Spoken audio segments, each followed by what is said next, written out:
अब देखो यहाँ पे तो आपका जो प्रिमिटिव क्यूबिक होगा, प्रिमिटिव क्यूबिक में या सिंपल क्यूबिक में कोई ये पूछे कि what is the affective number of atoms, तो अफेक्टिव नंबर ऑफ एटम्स क्या हो जाएंगे, A इंटू 1/8 दैट इज 1। इसको अफेक्टिव नंबर ऑफ एटम्स को Z से भी रिप्रेजेंट करते हैं, it represent Z equal to 1। अच्छा, अब एक कोऑर्डिनेशन नंबर करके भी चीज होती है, या चलो वो जो बाद में आएगा भी। एक कॉर्नर तो हो गया 8 क्यूब से शेयर हो रहा है, एक कॉर्नर कितने एजेस से शेयर होगा। अगर हम एक क्यूबिक क्रिस्टल सिस्टम बना रहे हैं तो a corner in a cubic crystal system is shared by how many edges? 6। ये देखो ना कि अगर ये कॉर्नर है तो एक ये वाला एज हुआ, ये एज हुआ, तो 4 तो इस लेवल पे हो गए,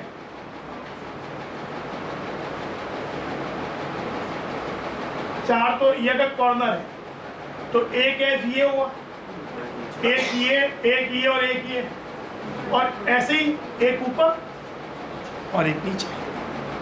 तो एक क्यूबिक क्रिस्टल सिस्टम में कॉर्नर जो है it is shared by 6 edges, shared by 8 cubes including itself, और 6 एजेस। एक कॉर्नर कितने फेसेस से शेयर होगा,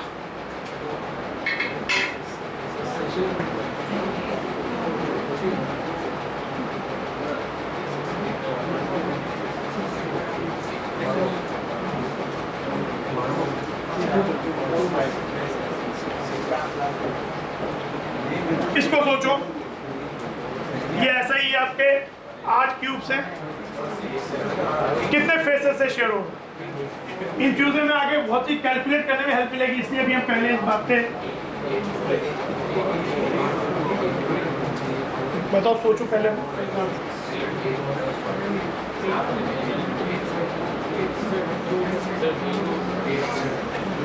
इस वाले डायग्राम को पहले देखो, ये 3 प्लेन है, मतलब ये भी इससे भी आ जाएगा, जैसे ये अगर ये वाला आइटम है तो ये जो आपके होंगे 4 जो आइटम है, तो 4 फेस तो यही हो गए इस लेवल पे, ऐसे ये 4 फेस तो इस लेवल पे हो गए। अगर ऐसे लेवल पे तो 4 फेस तो ये हो गए, पर ये जो क्यूब्स हैं बाकी 8 क्यूब में, तो 4 फेस तो यहाँ भी हो गए। इसको सोचो, ये फिर वही वाली बात है, ये सिस्टम है। जैसे इस वाले सेंटर वाले एटम को देखो, ध्यान दो, तो इसके 4 फेस ये वाले इस लेवल पे, 4 फेस ये हुए, तो इन चारों से ये शेयर्ड है। ये जो 4 फेसेज हैं ये वाले इस लेवल पे, ये वाला फेस, ये वाला फेस, ये वाला फेस, ये वाला फेस, तो ये 4 फेसेस का भी यही वाला एटम है, यानी ये 4 फेस भी इससे शेयर्ड है। तो इस लेवल पे हो गया, इस लेवल पे हो गया, इस लेवल पे हो गया। ये वाला सोचो, ये वाला फेस, ये वाला फेस, ये वाला फेस और ये वाला फेस, ये भी इसी का से शेयर्ड है। यानी एक कॉर्नर जो होता है एक क्यूबिक क्रिस्टल सिस्टम में, it is shared bye 12 faces. यानी अगर एक फेस से कोई रिलेशन आ रहा है, मतलब ये भी आगे में जब अभी इसका यूज आगे आएगा कि हम ये कैलकुलेशन में कि क्या चीजें, पर ये बातें वहाँ पे यूज होंगी कि भाई जैसे मान लो कि यहाँ पे एक एटम है, इधर भी एक एटम है, इधर भी एक एटम है, तो हमने देखा है कि क्यूबिक क्रिस्टल सिस्टम में एक रेगुलर पैटर्न होता है। तो मान लो कि कोई रिलेशन ऐसा है कि भाई इसके अराउंड ये वाला कोई एटम जो कॉर्नर पे होता है इधर वाले में, उससे इसका कोई रिलेशन, तो कोई पूछे भाई ऐसे एटम, सपोज यहाँ एक एटम तो यहाँ भी होगा, यहाँ भी होगा, यहाँ भी होगा। कोई पूछे कि इसके अराउंड ऐसे एटम कितने होंगे क्यूबिक क्रिस्टल सिस्टम में, तो 12, क्योंकि ये एक फेस है तो उसमें जो रिलेशन है वही बात दूसरे में भी मिलेगी, वही बात यहाँ भी मिलेगी, वही बात इधर भी मिलेगी, और वही बात इन 4 फेसेस में मिलेगी, और वही चीज़ ये वाला जो है इस लेवल पे उस पर भी मिलेगी। तो a corner is shared by in a cubic crystal system, a corner is shared by 12 faces, shared by 6 edges and shared by 8 cubes. A corner in a cubic crystal system is shared by 8 cubes, 12 faces and 6 edges.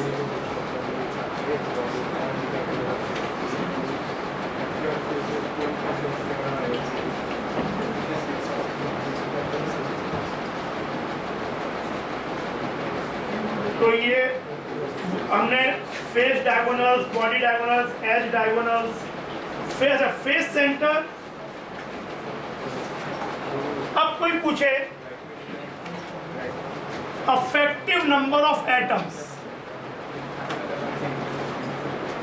Effective number of atoms, तो बातें नहीं करो, इन BCC, atomic BCC, कि अगर एक atomic BCC मतलब जो atom corner पे वही एटम बॉडी सेंटर, तो उसका अफेक्टिव नंबर ऑफ एटम्स क्या होगा? कॉर्नर में है तो कॉर्नर से कितना कंट्रीब्यूट होगा? 8 × 1/8 1, और सेंटर वाला कंप्लीटली इनसाइड है।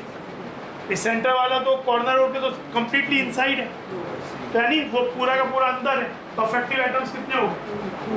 2, साइड्स 9 है। तो ये पूछे how many sides are there for atoms? 9 sides, 8 corner, 1 centre. पर effective atoms 8 × 1/8 plus 1। B FCC में फेस सेंटर क्यूबिक में साइड्स कौन सी होती हैं? फेस सेंटर क्यूबिक में साइड्स कौन सी हैं? कॉर्नर और फेस का सेंटर। तो कॉर्नर जो होता है वो तो वही 1/8 × 8 1 हो गया। फेस सेंटर पे भी अभी सेम एटम एटॉमिक एफसीसी में, तो फेस सेंटर पे जो एटम है वो कितने से शेयर होता है? क्योंकि फेस सेंटर वाला हाफ ऑफ शेयर हुआ। ये देखो भाई, ये 2 क्यूब है, मान ये क्यूब है और ये क्यूब, तो ये कॉमन फेस है। आधा पार्ट इसमें होगा, आधा पार्ट इसमें। तो फेस सेंटर वाला जो एटम होता है वो हाफ ऑफ शेयर होता है। तो 6 फेसेस हैं, 6 फेसेस हुए और हाफ कंट्रीब्यूशन है। साइड्स तो हुए टोटल मिला के 8 + 6 40, 6 फेसेस वाली साइड सेंटर्स और 8 कॉर्नर। तो नंबर ऑफ साइड्स कोई पूछे तो 40 जहाँ पे एटम्स हैं, लेकिन अफेक्टिव एटम्स 8 × 1/8 प्लस 6 × ½ 3। तो और क्योंकि सेंटर पे भी ए है और कॉर्नर पे भी ए है, तो टोटल ए मिला के 4। सर इफेक्टिव एटम्स को हम लोग नंबर ऑफ एटम्स पर मतलब constant per unit cell, per unit cell, per unit volume बोल सकते हैं क्या? पर यूनिट वॉल्यूम, तो percent constant volume, per unit volume actually हम यूज करते नहीं हैं। बोलने में बोल सकते हैं पर यूनिट सेल ही बोलते हैं, या इफेक्टिव नंबर ऑफ एटम्स, या पर यूनिट सेल ही बोलते हैं। अभी पर यूनिट सेल की बात है। अच्छा, अब इसमें एक होता है, मान लो कि कभी क्वेश्चन में वेरिएशन ऐसे हो सकता है। अच्छा, एक और बताओ कि अगर एज के सेंटर पे कोई एटम है, एज के सेंटर पे, या इवन एज के सेंटर पे छोड़ो, एज के कॉर्नर्स को छोड़ के कहीं भी है, वो कितने से शेयर होगा? अगर एज के कॉर्नर पे है तब तो क्या हो गया? 8 से शेयर है। पर एज कभी एज के सेंटर सोचो, ज़्यादा मैं सेंटर ही मिल रहा है, सेंटर पे कितने शेयर होगा? सेंटर वाला 4 से शेयर होगा। क्योंकि अगर आपके पास कोई चीज़ यहाँ पे है तो ये 1 2 3 4 इनसे शेयर, और कहीं भी हो कॉर्नर को छोड़ के कहीं भी अगर होगा तो 4 से शेयर होगा। तो एक में कंट्रीब्यूशन 1/4। ये सब आगे कैलकुलेशंस में हमको क्योंकि ये बिल्कुल सही जैसे कोई चीज़ अगर क्यूबिक क्रिस्टल सिस्टम में एज के कॉर्नर्स को छोड़ के कहीं भी है तो उसका शेयरिंग एक में कंट्रीब्यूशन 1/4 4 से शेयर हो रहा है। तो जब हम आगे कंट्रीब्यूशन कैलकुलेट करेंगे तो वहाँ पे हमें वो चीज़ें ये अच्छी तरह से मालूम होनी चाहिए। अच्छा, एक तो ये आपके हो गए कि कॉर्नर वाला 6 से शेयर हुआ एजेस 6 एजेस से 8 क्यूब से 12 फेसेस से, एज के सेंटर पे कोई अगर एटम है तो 4 क्यूब से शेयर हुआ, तो ये और आपका फेस के सेंटर वाला 2 क्यूब के बीच में शेयर हुआ।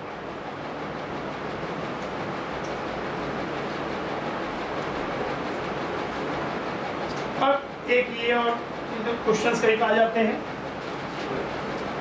एनसीईआरटी बुक में डायरेक्टली ऐसे मेंशन नहीं किया हुआ चीजें, लेकिन एग्जाम में क्वेश्चन और आ जाते हैं। तो elements of symmetry in cubic crystal system,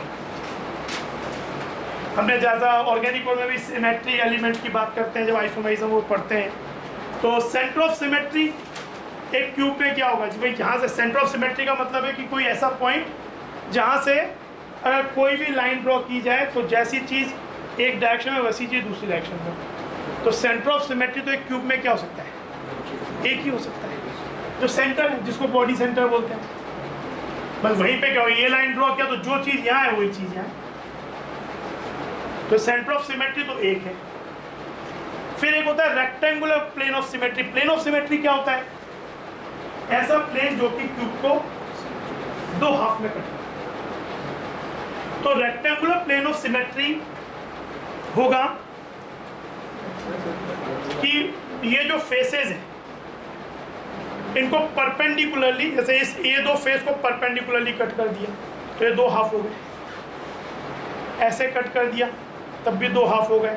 तो एक इस तरह से, एक इन दोनों फेसेस को और एक इस वाले फेसेस को। तो आपके पास एक ये हो गया, एक ये हो गया और एक इस तरह से। तो आपके पास रेक्टेंगुलर प्लेन ऑफ सिमेट्री कितने हो जाएंगे, 3। रेक्टेंगुलर प्लेन ऑफ सिमेट्री आपके पास 3 हो गए। ये आपने इसको कट किया, इस तरह से कट किया, यहाँ पे कट किया और यहाँ पे कट किया, ये और ये। Then diagonal plane of symmetry again 2 part में डिवाइड हुआ, लेकिन ये तो डायगोनल प्लेन ऑफ सिमेट्री क्या होगा, इस तरह से ये प्लेन कौन सा हो जाएगा,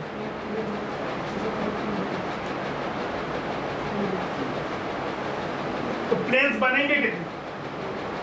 आप ऐसे सोचो, इस एक को बनने के लिए इन 2 एजेस का यूज हो रहा है। ऐसे ये वाला बनाओगे तो ये बन जाएगा, पर ये तो ये 4 एजेस यूज हो गए। मान लो कि हमें इन दोनों एजेस को यूज करना है, तो अभी हमने ये वाला कर लिया, अभी हमने इस एज को यूज किया भाई, अभी आपने ये वाले एज यूज किए, ये वाले एज यूज किए, ये वाला यूज किया, ये वाला यूज किया, तो 2 बन गए। पर टोटल एजेस तो कितने हैं, 12। तो आपके पास एक एक पेयर एज को लेके हम 6 planes diagonal planes of symmetry बना सकते हैं। तो 3 रेक्टेंगुलर प्लेन ऑफ सिमेट्री है और 6 डायगोनल प्लेन ऑफ सिमेट्री है। देन भाई जैसे आपके पास ये हो गया, जैसे ये वाला एक प्लेन हुआ, ये फिर ये हो गया। अब इन दोनों फेस से सोचो तो ये प्लेन अलग हो जाएगा। जैसे आपके पास यहाँ से देख रहे हो तो ये प्लेन है, पर ऐसे देखो तो ये वाला प्लेन हो जाएगा। तो ऐसे मिला के आपको हर 2 फेसेस पे 2 मिलेंगे। और यह कह सकते हो कि हर 2 एज को लेके इन दोनों एज को लिया तो 1 मिला, इन दोनों एज को लिया तो 1 मिला। तो एजेस टोटल 12 है, तो 12/2 करके हमको 6 डायगोनल प्लेन ऑफ सिमेट्री मिल जाएगा। और फिर एक है axis of symmetry. Axis of symmetry क्या होता है, हाँ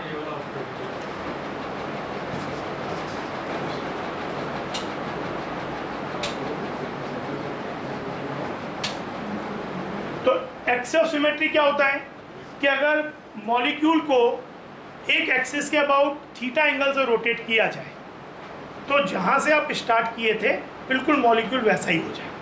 तो that is called axis of symmetry. अगर थीटा एंगल से रोटेट करने पे हो रहा है तो उसका कितने फोल्ड एक्सिस ऑफ सिमेट्री होता है? मान लो 60 डिग्री से रोटेट करने पे वापस वैसी सिचुएशन आ गई, तो 360 डिवाइडेड बाई 6 गिव 6, तो इसको बोलेंगे 6 फोल्ड एक्सिस ऑफ सिमेट्री। अगर थीटा एंगल से रोटेट करने पे वापस वही आ गया तो कहलाएगा 360 बाई एन फोल्ड, जो भी वैल्यू आएगी 360 बाई थीटा, मतलब एन की अगर थीटा एंगल से रोटेट करने पे वापस वही आ जाए तो इसका कितना फोल्ड जाएगा? 360 बाई थीटा, इतना फोल्ड एक्सिस ऑफ सिमेट्री। तो आपके पास जैसे C4, अगर कोई ये एक एक्सिस दिया C4 एक्सिस ऑफ सिमेट्री, यानी इसका N4 फोल्ड है, इसका मतलब क्या हुआ? कितने एंगल पे रोटेट करने पे मिल रहा होगा? 90 डिग्री, मतलब हर 90 डिग्री पे वापस वही चीज़ जनरेट हो रही होगी। तो ये वाली जो एक्सिस होती है, जो दो फेसेस के सेंटर से परपेंडिकुलर पे ड्रॉ की जाए, तो ये वाली एक्सिस आपकी जो है, जैसे ये अगर सोचा जाए तो इस वाले में अगर ये आपका स्टार्टिंग पॉइंट है तो ऐसी शेप एक बार ये आया, ये 90 डिग्री रोटेशन हुआ क्योंकि ये लाइन स्ट्रेट हो गई, फिर ऐसी शेप फिर आई, फिर ये आई और फिर वापस, यानी अगर हम इसको स्टार्टिंग पॉइंट को 1 माने तो ये 2, ये 3, ये 4 और फिर से ये आ गया, यानी ये 360 में 4 बार आ रहा है। तो ये आपका हो गया 4 फोल्ड एक्सिस ऑफ सिमेट्री, जो दो फेसेस के सेंटर से पास हो रहा है और उसके परपेंडिकुलर है। ऐसे कितने एक्सिस होंगे? 3, इन दोनों फेसेस, इन दोनों फेसेस, इन दोनों फेसेस, तो यानी 3 आपके पास क्या हो गए? 4 फोल्ड एक्सिस ऑफ सिमेट्री, ये 4 फोल्ड एक्सिस ऑफ सिमेट्री। फिर एक है axis of 3 fold symmetry. 3 fold symmetry मतलब कौन से, कितने उसे कितनी बार आना है 360 डिग्री में? 3 बार। तो ये जो बॉडी डायगोनल होता है, ये जो बॉडी डायगोनल होता है, अगर उसको एक्सिस की तरह माना जाए, एंड सपोज आप इसको देखो, ये वाला पॉइंट से स्टार्ट कर रहे हैं, तो इसमें वापस ये चीज़ ये आई, फिर ये आया और फिर तीसरी बार ये आ गया, तो यानी 360 डिग्री में 3 बार ये चीज़ रिपीट होगी। तो ये जो बॉडी डायगोनल होता है that is a 3 fold axis of symmetry. तो कितनी हो गई? हमने बॉडी डायगोनल पढ़े थे, कितने होते हैं बॉडी डायगोनल्स? 4 भाई। बॉडी डायगोनल से कॉर्नर्स, इन कॉर्नर को लेके बनता है, तो ये ऐसे 8 कॉर्नर में से ऐसे एक एक पेयर लेके 4 पेयर बनेंगे, तो 4 ये हो गए। और एक होता है 2 फोल्ड एक्सिस, मतलब कितने बार आना चाहिए, कितनी बार आना चाहिए 360 में? 2 बार। तो ये जो एज डायगोनल होता है, एज डायगोनल, ये चीज़ मान लो यहाँ से स्टार्ट किया, ये वाला एज डायगोनल कितने होंगे? ये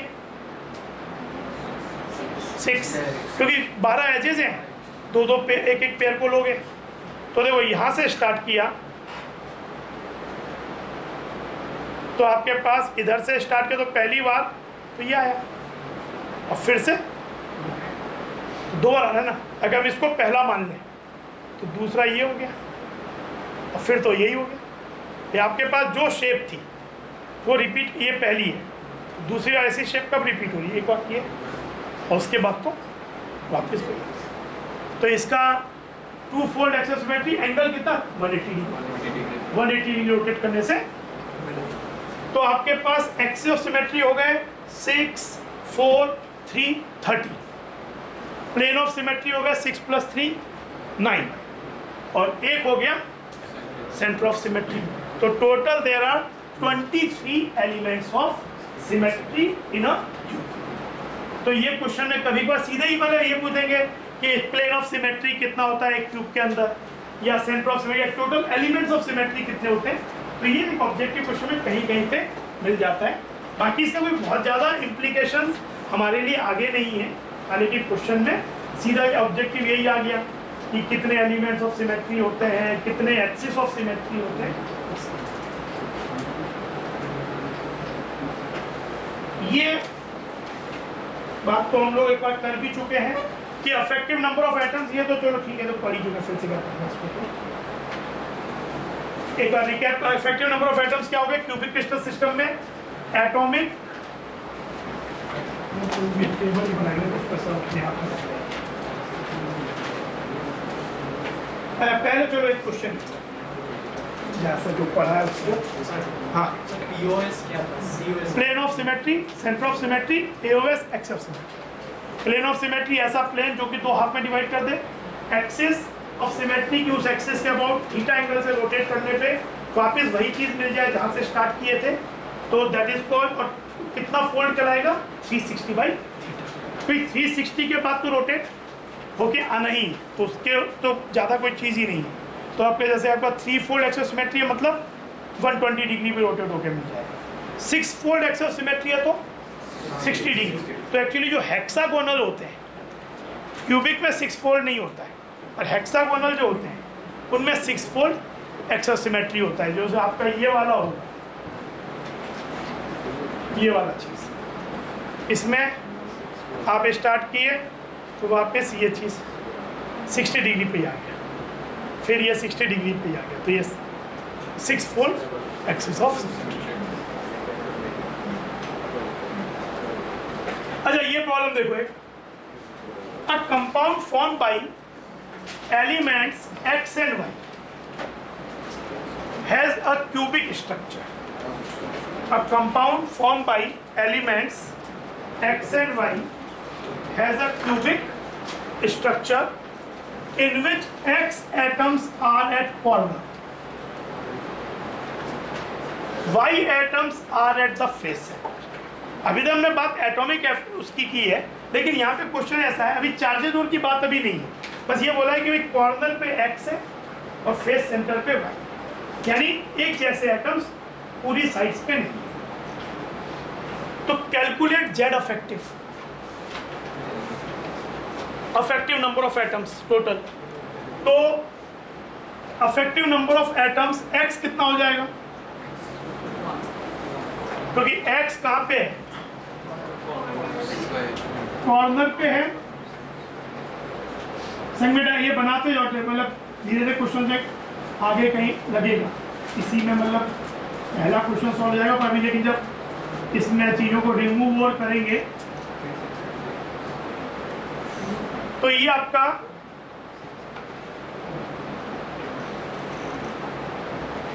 ये x है, तो x हो गया 8 इंटू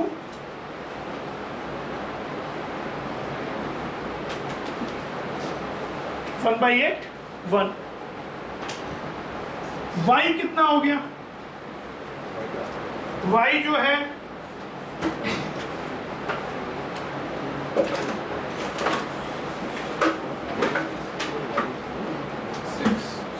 y आपका फेस सेंटर्स पे है,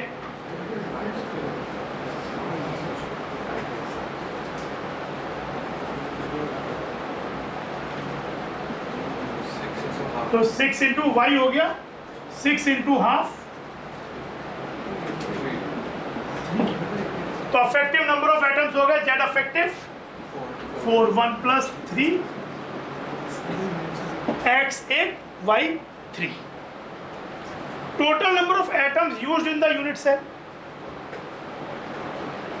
sides 14।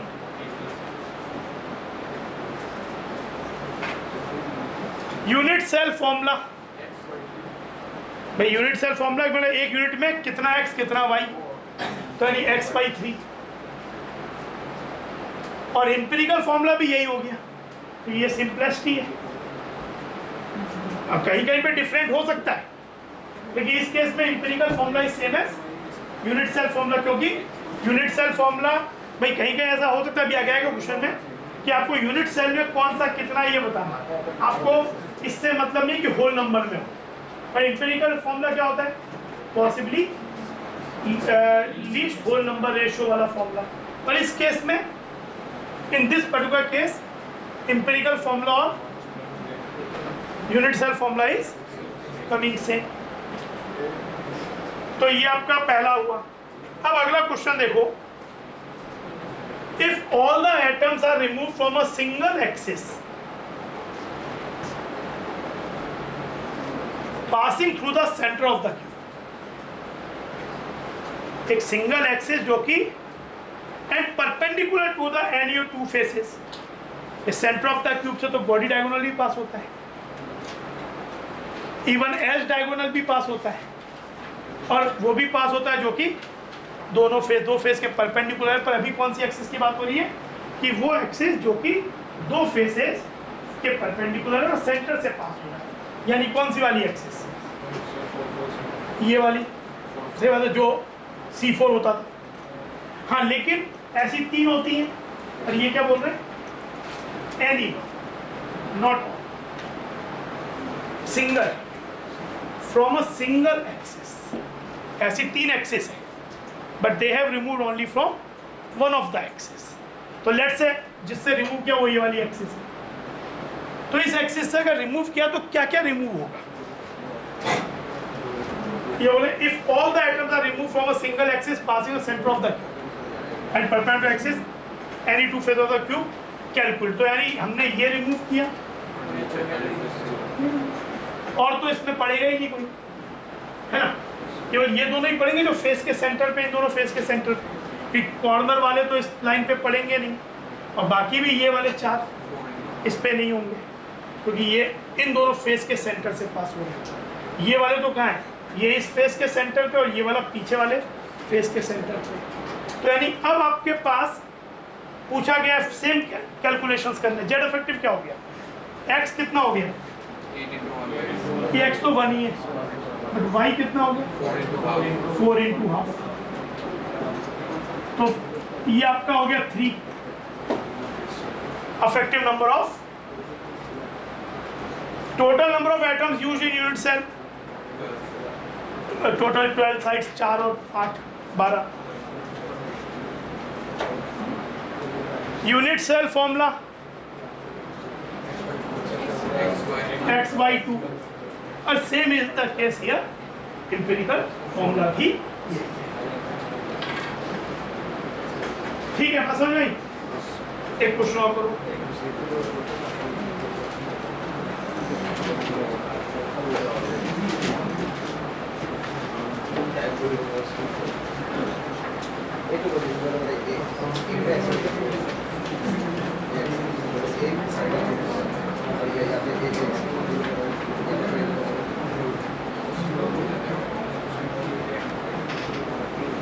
A compound formed by elements X and Y has a cubic structure in which X atoms are at the corners of the cube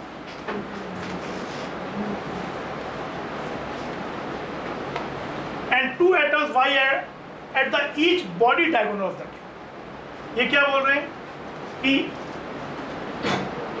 एक क्यूबिक क्रिस्टल सिस्टम है,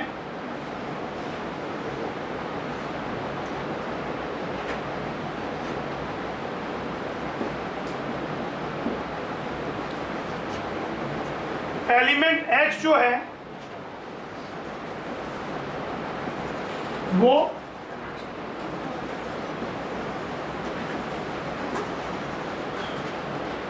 corners पे है, and 2 atoms Y are at the each body diagonal of the cube। पहले तो body diagonal कितने 4, और हर body diagonal पे 2 atom, तो डेफिनेटली कॉर्नर पे तो ऑलरेडी फिल्ड है, यानी वो क्या होंगे, इनसाइड ही हो जाएंगे। आपने जैसे ये वाला बॉडी डायगोनल बनाया,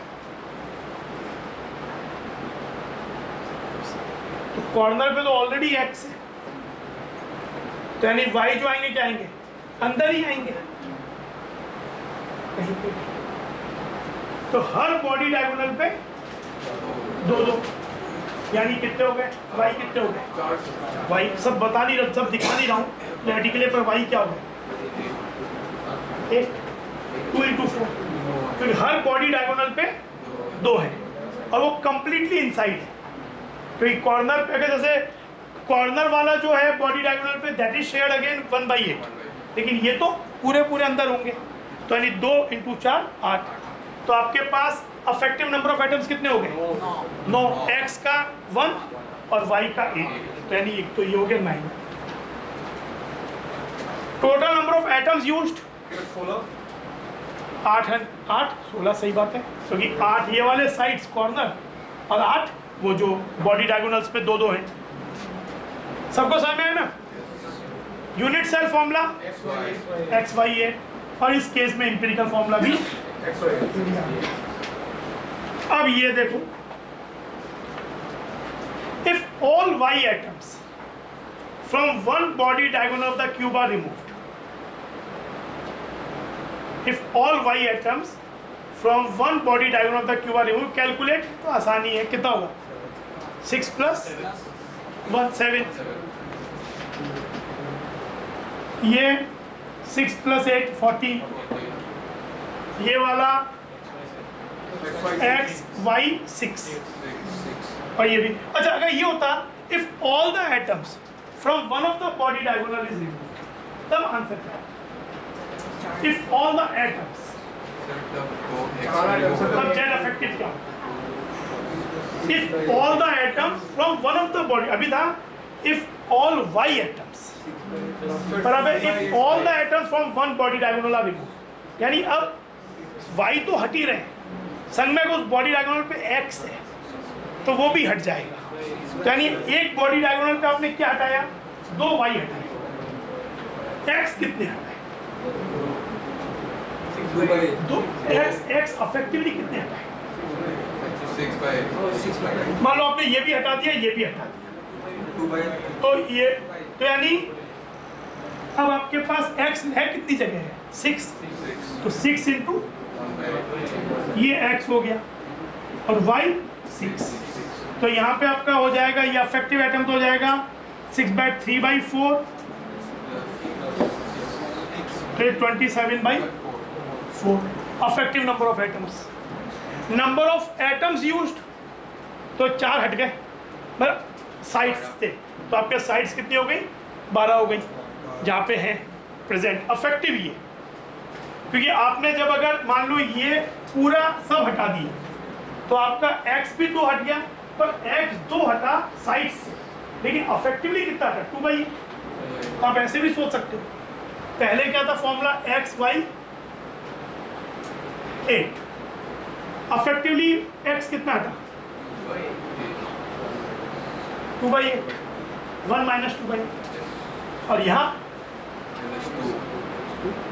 तो ये हो जाएगा x 3/4 y 6, अगर 4 से मल्टीप्लाई कर दें तो पहले हो जाएगा 3। अच्छा, ये इसका हो जाएगा तब क्या? ये इसका यूनिट सेल फॉर्मूला है, उस केस में यूनिट सेल फॉर्मूला यही लिखोगे। इंपेरिकल फॉर्मूला ये बता रहा है कि कौन सा कितना अफेक्टिवली है, इंपेरिकल फॉर्मूला। पर कभी कभार क्या होता है, क्वेश्चन में एग्जाम्स में लैंग्वेज बड़ी मतलब होता है, जैसे कभी कभी उन्होंने पूछ दिया कि यूनिट सेल फॉर्मूला क्या है, तो may be unit cell formula से they are meaning empirical formula ही, तो वो चॉइसेस देख के समझ में आता है। पर वहीं पे अगर दिया हो कि फ्रैक्शन में भी चीज़ दी हुई है, तो एक्चुअली यूनिट सेल फॉर्मूला का मतलब होता है कि पर कौन सी चीज़ कितनी है। उसके बाद इंपेरिकल फॉर्मूला इज, जो कि सिंपलेस्ट होल नंबर रेशियो में, तो ये हो जाएगा x3 यानी x y 8, ये इंपेरिकल फॉर्मूला होगा x y 8। कोई 4 से मल्टीप्लाई किया तो क्या हुआ? x3 y 24, और फिर 3 से डिवाइड करते, तो ये चीज़। इसका ये क्वेश्चन वो नहीं है, हमने क्वेश्चन बदल दिया था, और इस वाले का आंसर तो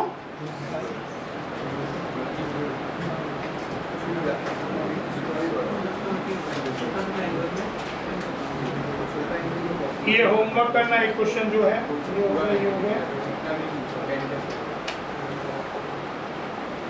अब इस चीज को देखो एक बार, ये बहुत इंपॉर्टेंट एक टेबल की तरह बना भी लो, काफ़ी चीज़ें लिखेंगे, और इस तरह से एक टेबल बना लो, इसमें काफ़ी हम पॉइंट्स लिखेंगे इनसे रिलेटेड, मतलब करीबन कह सकते हो 25-30 क्वेश्चन जो इनके बनते हैं। सर ये जो टाइप की स्ट्रक्चर होता है सर, ये पूरा मतलब एलिमेंट का बॉडी में सर कांस्टेंट हो रहा है ना सर, मतलब ये जो स्ट्रक्चर अगर कोई डिफेक्ट नहीं है तो ये चीज़ रिपीट होती है। मतलब बेन कैसे होता है सर, अगर कोई मतलब मटेरियल में सर ये ऐसा क्रिस्टल स्ट्रक्चर हो सर, तो बेन कैसे होगा सर? तो सर बेड तो वैसे भी तो 3 डायमेंशनल स्ट्रक्चर ही है। जैसे कि आपके पास जो क्रिस्टल्स और जो है, तो क्रिस्टलाइन स्ट्रक्चर तो इससे से लॉन्ग एरिया चलता जाएगा। तो क्रिस्टलाइन आपको वैसे भी NaCl को आप बैंड करके पाइप की तरह तो बैंड करते भी नहीं। ये सर अगर मेटल हो सर, तो मेटल हो तो फिर आपके जो मेटल है, मेटल में आपके पास हमें ज़्यादा मेटेलिक बॉन्ड होते हैं। तो metallic bond has a non directional property, लेकिन क्रिस्टलाइन सॉलिड है डायरेक्शनल प्रॉपर्टी। तो आप KCl ओर को तो ऐसे बैंड करके लगे ही नहीं। डायमंड ओर में भी आपके पास, क्योंकि वहाँ पे ग्रेफाइट में अपना एक पैटर्न होता है, तो ग्रेफाइट में भी ऐसे बाद में आप जनरली कुछ को मिक्स करके वो हो जाए। लेकिन नॉर्मली क्रिस्टलाइन सॉलिड जो होते हैं वो ऐसा नहीं है कि वो जैसे नॉर्मली बैंड ओर के फॉर्म में रहे। हाँ, पर जिनमें कोवलेंट बॉन्ड ओर है, तो कोवलेंट बॉन्ड ओर को तो हम जैसा वो कर सकते हैं चीज़ों को, तो वो चीज़ें। बाकी जो जैसे आइस है, तो आइस भी आपका ऐसा नहीं है बैंड करके आपने कर दिया। तो जनरली वो वाली बात है कि अगर क्रिस्टलाइन सॉलिड वो एक एरे है तो ऐसे जनरली बैंड फॉर्म में मिलेंगे नहीं। और कोई जो कोवलेंट बॉन्ड या मेटेलिक बॉन्ड हो रहे हैं जिनमें attraction between colonel's and electrons हैं, तो उनमें तो प्रॉपर्टी होती है कि जैसे जिसमें हम मैलिएबल होते हैं मेटल्स, तो उनमें तो कारण ही होता है मेटेलिक बॉन्ड। मेटल में ऐसा किसी स्ट्रक्चर नहीं मिलता मेटल तो उसमें आयोनिक सॉलिड में नहीं, मेटल में मिलेगा। मेटल में तो बॉन्ड्स कैसे हैं, मेटल में से केवल कॉपर है, पर ये केवल कॉपर नहीं होंगे यहाँ पे। एक्चुअली यहाँ पे कॉपर 2+ या जो भी उसके वो कर्नल्स होंगे और इलेक्ट्रॉन्स इन खाली स्पेसेस में होंगे। भाई अट्रैक्शन कहाँ से आएगा? अकेले कॉपर कॉपर हो जाएंगे तो मेटेलिक बॉन्ड है ना, केवल कॉपर है, तो केवल कॉपर जो है हम कॉपर एटम बता रहे हैं, पर वो एक्चुअली कॉपर एटम नहीं है, वो कॉपर कर्नल होगा। और बाकी जो फ्री इलेक्ट्रॉन्स हैं वो कहाँ पे होंगे? इन एम्प्टी स्पेसेस में। और वो इस तरीके से कि उनके बीच में जो इलेक्ट्रोस्टैटिक फोर्स है वो इसको होल्ड करके रखा हुआ है। तो अब ये देखो, ये तो ठीक है, सिंपल क्यूबिक बॉडी सेंटर और ये फेस सेंटर, ये इसका स्पेस फिलिंग मॉडल हो गई किस तरीके से। अब देखो यहाँ पे यहीं से ध्यान भी देना है कि जो सिंपल क्यूबिक है, सिंपल क्यूबिक में अभी हम बात कर रहे हैं atomic simple cubic, atomic BCC, atomic FCC। अभी हम जैसे कॉर्नर का सिंपल क्यूबिक में कॉर्नर पे एक जैसे एटम है, बॉडी सेंटर में कॉर्नर और बॉडी के सेंटर में सेम एटम है, यहाँ कॉर्नर और फेस के सेंटर्स पे सेम एटम है। तो अगर ये सिंपल क्यूबिक या प्रिमिटिव क्यूबिक है तो उसका जो ये वन ऑफ द फेस का जो व्यू होगा,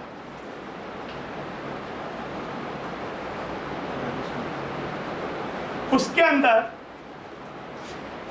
ये जो स्फेरिकल पार्टिकल्स हैं यहाँ पे, ये आपस में कांटेक्ट में होंगे। मतलब जैसे अगर ये एक फेस है सिंपल क्यूबिक का, तो इस फेस पे जो 4 एटम हैं, कॉर्नर पे जो एटम्स हैं वो आपके इस तरह से कांटेक्ट में होंगे। कि आपने एक जो क्यूब बनाया तो उसमें आपके पास ये हुआ, और ऐसे ही मतलब इनफैक्ट अगर आपके पास 4 एटम इस तरीके से और 4 ऊपर है तो उनके सेंटर को ज्वाइन करने पे क्या मिलेगा? क्यूब मिलेगा। तो अगर रेडियल तो अफेक्टिव नंबर ऑफ एटम तो हम पढ़ चुके हैं, वो तो कितना होता है 1, 2 और ये तो हम लोग पहले ही पढ़ चुके हैं, ठीक है ना। अब जैसे जो अगला ये कोऑर्डिनेशन, इस वाले पे बात बता, पहले कोऑर्डिनेशन नंबर की बात करें। एक atomic BCC, atomic simple cubic या एटॉमिक FCC में कोऑर्डिनेशन में मतलब क्या है कि एक एटम के अराउंड, क्योंकि अभी तो एक ही जैसे एटम है, तो एक एटम के अराउंड उस जैसे कितने एटम उसको टच करते हैं या क्लोजेस्ट। तो सिंपल क्यूबिक जो है, सिंपल क्यूबिक का कोऑर्डिनेशन नंबर क्या होगा? जैसे ये सोचो, अब यहाँ पे वो जो हमारे थॉट्स थे वो हेल्प करेंगे। ये एक एटम है, कांस्टेंट पार्टिकल है। अच्छा, हमने अभी देखा कि ये जो एजेस वाले एटम्स होते हैं ये आपस में क्या होते हैं, सिंपल क्यूबिक में कांटेक्ट सेम होते हैं और कांटेक्ट में होते हैं, टच करते हैं। तो यानी एक ये एटम यहाँ पे इसे कांटेक्ट में दिखा नहीं रहा हूँ, लेकिन एक्चुअली कांटेक्ट में है सिंपल क्यूबिक में। तो ये हुआ, तो ये नीचे वाले एज पे जो होगा वो भी कांटेक्ट में होगा, ये वाला भी कांटेक्ट में होगा, ये वाला एटम जो यहाँ पे एक और ये बनेगा ये भी कांटेक्ट में होगा, एक इधर पीछे वाले का, और एक ऊपर जो एज होगा, क्योंकि हमने पढ़ा भी है कि एक कॉर्नर क्यूबिक क्रिस्टल सिस्टम में कितने एजेस से शेयर होता है, 6। तो हर एज का जो दूसरा वाला कॉर्नर है वो वाला एटम इसको कांटेक्ट में होगा। तो एक सिंपल क्यूबिक में कोऑर्डिनेशन नंबर क्या होगा, 6। कोऑर्डिनेशन नंबर सिंपल क्यूबिक का हो गया 6। एफसीसी का क्या होगा, बी से पहले बॉडी सेंटर का क्या होगा। बॉडी सेंटर में अगर हम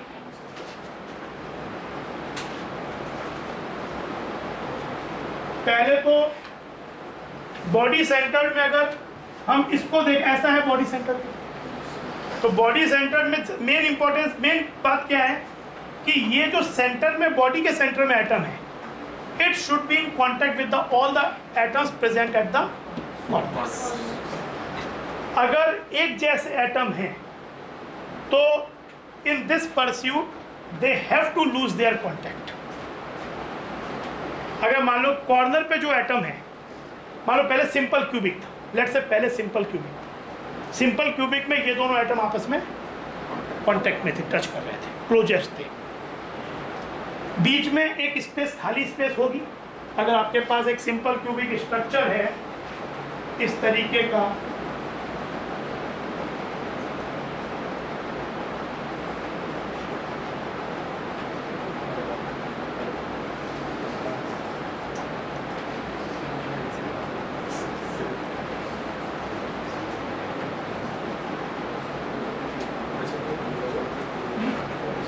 जैसे एक स्ट्रक्चर ये मान लो कि ये भी एक सिंपल क्यूबिक है, अभी ये आपस में कांटेक्ट में है, तो यहाँ बीच में खाली स्पेस होगा। एक्चुअली ये एक वॉइड स्पेस है, तो इस वॉइड को क्या बोलेंगे, जैसे अभी हम आगे वॉइड्स पढ़ेंगे तो वॉइड्स में, क्योंकि इस वॉइड के जो लेटिस साइड्स के एटम है वो क्या बना रहे हैं, क्या ज्योमेट्री क्रिएट कर रहे हैं, क्यूब। ये जो इन 8 एटम के बीच में जो एक स्पेस बनेगा उसके अराउंड ये मिलके क्यूब बनाते हैं, तो this void is called cubic. एक सिंपल क्यूब है, जैसे कि मान लो कि यहाँ पे ये एटम ही है, या सपोज ये एक क्यूब है, अगर यहाँ पे केवल कॉर्नर पे एटम है और वो आपस में कांटेक्ट में है, तो बीच में एक स्पेस क्रिएट होगा, तो वो स्पेस जो होगा that is called cubic void, क्योंकि उसके अराउंड लेटिस साइड के atoms are making a cube. अब अगर हम इस वॉइड में, बाद में वो भी निकालने को आ सकता है कि कितना मैक्सिमम रेडियस आप ऐड कर सकते हो, वो आएगा, पर ये वाली स्पेस इतनी ज़्यादा नहीं है कि इसमें इसी साइज का एटम आ सके। अगर इसी साइज का एटम आएगा तो वो इन सब एटम को इक्वली पुश करेगा, still it will be a cube, लेकिन वो A=2R जो रिलेशन था, इस वाले में क्या रिलेशन है, A=2R सिंपल क्यूब में। अभी आगे आएगा भी कि अगर radius of the atom, spherical atom R है, तो साइड लेंथ से क्या रिलेशन है, A=2R इन सिंपल क्यूब। लेकिन अगर ये एटॉमिक BCC बनेगा तो एटॉमिक BCC के लिए सेम एटम सेंटर में आना पड़ेगा, तो जब वो सेंटर में आएगा उसी साइज का एटम, तो उसकी साइज उस वॉइड की साइज से बड़ी है। क्योंकि अगर ये सपोज एक बार मान लेते हैं कि आ गया, मान लो कि एक बोलो कि इसको इसने कॉन्टैक्ट लूज नहीं किया और सेम एटम अंदर फिल भी हो गया, तब सिचुएशन क्या होगी, एक तो आपके पास A=2R रिलेशन था, ठीक है, और आप बोलोगे अभी कांटेक्ट लूज नहीं हुआ और बीच में एक एटम आ गया, तो बीच में अगर एक एटम आ गया तो ये जो डिस्टेंस होगा बॉडी डायगोनल, उसका डिस्टेंस साइड लेंथ के टर्म में क्या होता है 3a। और अगर ये कांटेक्ट लूज नहीं हुआ और ये रेडियस के टर्म में क्या लेंथ होगी, in the terms of radius क्या लेंथ होगी r, ये भी सेम r है ट्वाइस r और r 4r। तो आप बोल रहे हो कि a equal to twice r भी है और संग में √3 इक्वल टू 4r भी है, दोनों एक संग। अच्छा, ये तो होना ही पड़ेगा क्योंकि this is the basic criteria of body centre कि वो आठों को टच करना है। हालांकि उस परस्यूट में ये हो सकता है कि वो दोनों वो अपने कांटेक्ट लूज कर जाए। तो अगर √3 इक्वल टू 4r हो तो क्या हो गया 4r बाई √3। तो एक्चुअली ये तो है, पर 4 by √3 is greater than twice, greater than 2, तो ये 2r से बड़ा है।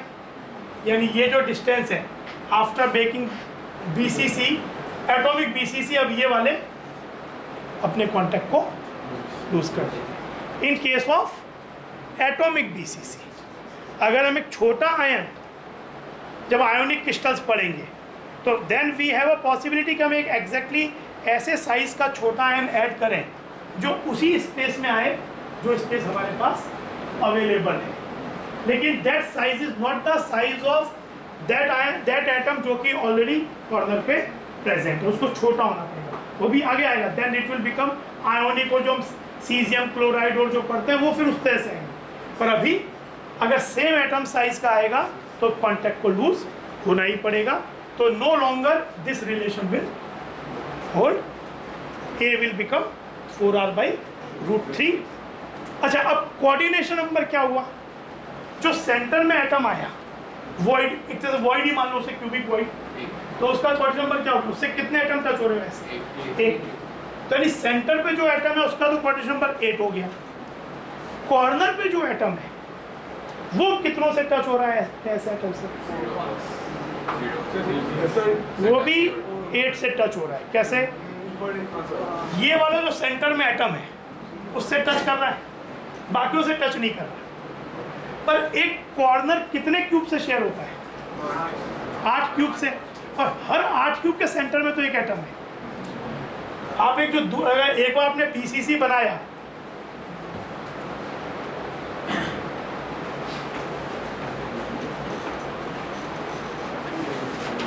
अगर ये BCC स्ट्रक्चर बना तो जो पास वाला क्यूब होगा वो भी तो इसी तरह का स्ट्रक्चर होगा, तो उसके सेंटर में भी तो क्या होगा, इसी तरीके का एटम होगा। पीछे वाले क्यूब में भी इसी तरीके का होगा। यानी एक कॉर्नर जो है वो इस क्यूब के सेंटर वाले को टच कर रहा है, इस क्यूब के सेंटर वाले को टच कर रहा है, अपने पीछे वाले क्यूब के सेंटर वाले को टच कर रहा है। तो टोटल कितने क्यूब से शेयर है 8 से, तो it is touching 8 another atom. अब वो हर एक क्यूब के जो सेंटर में उसको टच कर रहा है। यानी कोऑर्डिनेशन नंबर इसमें कोई भी एटम का 8 ही है। ये वाला भी 8 से टच कर रहा है और ये कॉर्नर वाला भी इसको टच नहीं कर रहा है, पर इनको टच करके वो 8 से ही टच कर रहा है। बात समझ में आई कि आपके पास जो ये वाला, अगर यहाँ एक कॉर्नर है तो बॉडी के सेंटर में कोई अगर एटम है तो उसको ये टच कर रहा है, पर इधर वाला क्यूब के भी तो बॉडी के सेंटर वाले को टच कर रहा होगा, इधर वाले क्यूब में भी तो टच कर रहा होगा, यहाँ भी तो टच कर रहा होगा, ऊपर 4 पे भी तो बॉडी के सेंटर वालों को टच कर रहा होगा। तो अल्टीमेटली ये इसको टच नहीं कर रहा पर उनको तो टच कर रहा है, तो उसका भी कोऑर्डिनेशन नंबर 8। तो ये हो गया कोऑर्डिनेशन नंबर 8 किसका, BCC का, एटॉमिक BCC का, सिंपल क्यूबिक का 6, FCC का फेस सेंटर्ड वाला। पहले फेस सेंटर में अगेन इंपॉर्टेंट बात क्या है, फेस सेंटर में सबसे पहला इंपॉर्टेंट बात ये है कि जो फेस के सेंटर में एटम है वो कॉर्नर वाले एटम्स को टच करना चाहिए। जैसे अगर आपके पास पहले एक फेस ऐसा था और पहले फेस ऐसा था,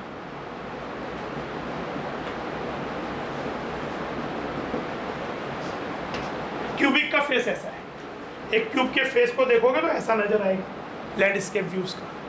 बीसीसी में क्या हुआ, जब वो एटम आया तो उसने इसको पुश कर दिया, लेंथ भी बढ़ गई, पहले A equal to twice R था, अब A इक्वल टू 4r/√3 हो गया। फिर पुश होते होते पूरा क्यूब ही रहा, क्यूब ही, लेकिन क्यूब बड़ा हो गया, लेकिन वो कॉन्टैक्ट लूज हो गया। FCC में क्या होगा, यहाँ पे एटम आना है फेस के सेंटर पे, तो अगर फेस के सेंटर में अगेन आप सेम साइज का एटम रखोगे तो स्पेस इतनी नहीं है कि बिना कॉन्टैक्ट लूज किए ये उसको रख पाए। तो जब यहाँ पे एक सेम साइज का एटम एंटर करेगा तो अरेंजमेंट क्या हो जाएगा, ये अगेन पुश करेगा, हर फेस पे ऐसा होगा। पर मेन फाइनली हमारी क्या रिक्वायरमेंट है कि जो फेस के सेंटर में एटम है वो ऐसे आ जाए और वो इन चारों के कांटेक्ट में हो। तो अब देखो ये हुआ 4r, तो A√2 इक्वल टू 4r, यानी A इक्वल टू 2√2r, और वहां पे ये हुआ A इक्वल टू 2√2r, और A equal to greater than 2r, तो it can't be equal to 2r, तो कॉन्टैक्ट लूज होना ही होगा। अब ये तो रिलेशन आ गया, यहाँ पे कोई पूछे कि A कितना है, A इक्वल टू, ये आगे लिखेंगे भी, पर यहाँ पर जाए हमने कही FCC के लिए रिलेशन क्या है, A इक्वल टू 2√2r, क्योंकि A√2 equal to 4r, A equal to twice r किसके लिए था, सिंपल क्यूबिक के लिए, और A equal to 4r/√3 BCC के लिए। अच्छा, अब कोऑर्डिनेशन नंबर क्या हो गया, कोऑर्डिनेशन नंबर क्या होगा FCC के अंदर, 4 सर, सोचो।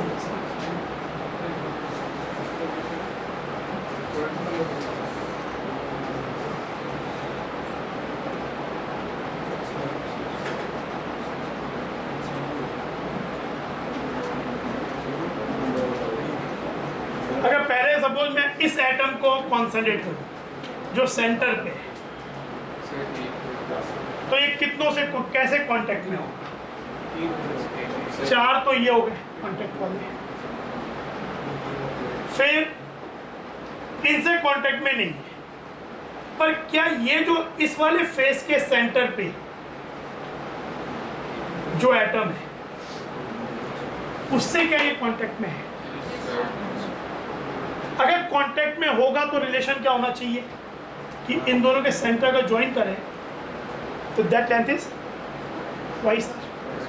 If they are in contact, मतलब जैसे ये जो दो फेसेस हैं, यहाँ जो है सेंटर पे, यहाँ जो सेंटर पे, if they are in contact तो ये वाली लेंथ ट्वाइस r होनी चाहिए। चेक करते हैं क्या हो सकता है, ये वाला लेंथ कितना है, A/2, ये वाला लेंथ A/2, और ये 90 डिग्री पे है, तो A/2 है, तो इसका वो क्या हो जाएगा, पाइथागोरस लगा भाई आपके पास ऐसे देखो,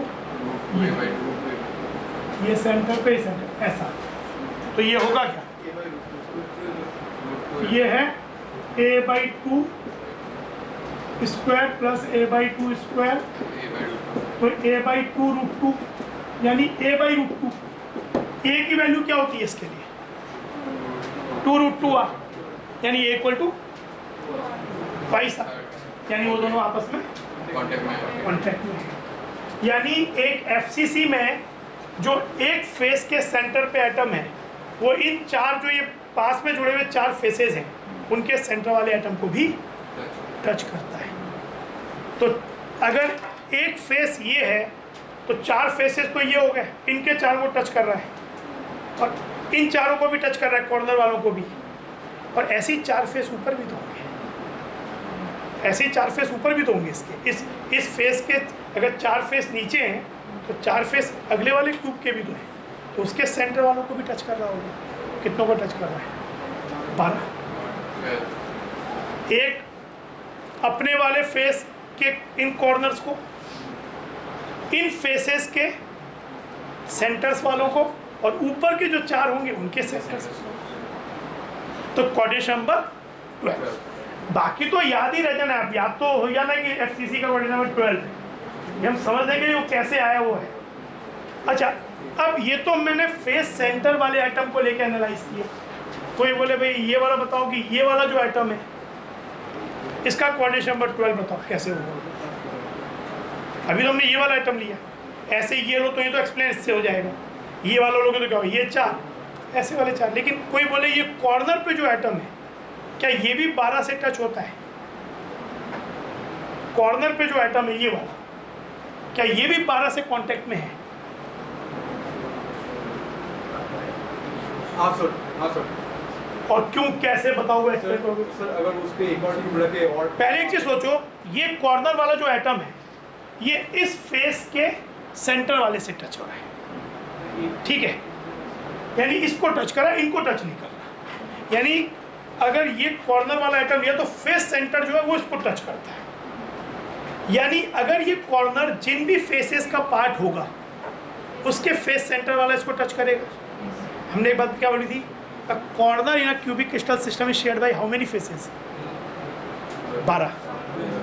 4 फेसेस ये, 4 ऐसे और 4 ऐसे। तो a corner in a cubic system, cubic crystal is shared bye 12 faces, और हर फेस के सेंटर में जो एटम है वो क्या हो रहा है, इसको टच कर रहा है। तो क्या हो जाएगा अल्टीमेटली कि इसके भी 12 हो गए। ये वाला एटम, पीछे वाले फेस के सेंटर वाला एटम, इधर वाले फेस के सेंटर वाला एटम, इधर वाला, तो 4 तो ये फेस, 4 ऐसे, ये वाला, ये वाला, ये और ये 4 ऐसे। तो हर फेस के सेंटर वाला इसको टच कर रहा है, तो इसका भी कोऑर्डिनेशन नंबर 12 है, ठीक है। तो कोऑर्डिनेशन नंबर 12, यानी इनफैक्ट अभी एक चीज, अभी बाकी तो हम कैलकुलेशन पॉइंट से देखेंगे, पर अच्छी पैकिंग के लिए क्या जरूरी है, कोऑर्डिनेशन पर ज़्यादा होना या कम होना? ज़्यादा होना। यानी इन तीनों में सबसे अच्छी पैकिंग कौन सी होनी चाहिए? यानी इन तीनों में, क्योंकि अल्टीमेटली क्रिस्टल्स जब पैक कर रहे हैं अपने आप को तो दे विल ट्राई कि उन्हें बेस्ट पैकिंग मिले, पास में ज़्यादा एटम्स हो। तो इसका मतलब ये नहीं कि BCC और भी बनते हैं, उसके कारण अपने हैं, लेकिन क्योंकि अल्टीमेटली हम आइडियल सिनेरियो की बात कर रहे हैं। लेकिन क्या होता है, हमने एक चीज़ पढ़ी है, फजांस रूल हो, कि जब आयंस और अप्रोच करते हैं तो दे डिस्टॉर्ट ईच अदर। तो हम तो स्फेरिकल एटम्स की बात कर रहे हैं, पर क्या वो एटम्स, आयंस स्फेरिकल शेप में रहते भी हैं क्या एक्चुअली? तो एक्चुअली नहीं रहते। तो डिस्टॉर्शन का एक्सटेंट समटाइम ये डिसाइड कर देता है कि जो आप मैथमेटिकली कैलकुलेट करने की कोशिश कर रहे थे चीज़ें उससे काफ़ी अलग हो जाती हैं। पर फिर भी जो ज्योमेट्री और जो हम मैथमेटिकली देख रहे हैं, बहुत कुछ हद तक ज़्यादातर केसेस में एक एनालिसिस, हमें डिस्टॉर्शन केसेस नहीं पढ़ने हैं, लेकिन हाँ हमें डिस्टॉर्शन केसेस नहीं पढ़ने पर कोई अगर मॉलिक्यूल पर डिस्टॉर्शन का चीज़ बदल गई तो हम ये तो नहीं कह सकते कि हमें डिस्टॉर्शन नहीं पढ़ना, तो हम उसको अपने हिसाब से याद करके बैठ जाएंगे। ऐसा ही chemistry become subject of exception, कि हम पढ़ते कुछ और है, कुछ चीज़ हमने पढ़ी ही नहीं, लेकिन अब आ गया तो ये तो नहीं देंगे कि हमने नहीं पढ़ा, तो जो हमने पढ़ा उसी का शेप वैसा ही हो जाएगा। यहाँ तो वही पड़ेगा जो है, तो फिर यहाँ पे कुछ चीज़ याद रखनी पड़ेगी। पर अभी क्या हुआ, कोऑर्डिनेशन नंबर हो गए। अब अगला चीज़ आता है इसमें, मतलब उस टेबल में कोऑर्डिनेशन नंबर तक हम पहुँच गए।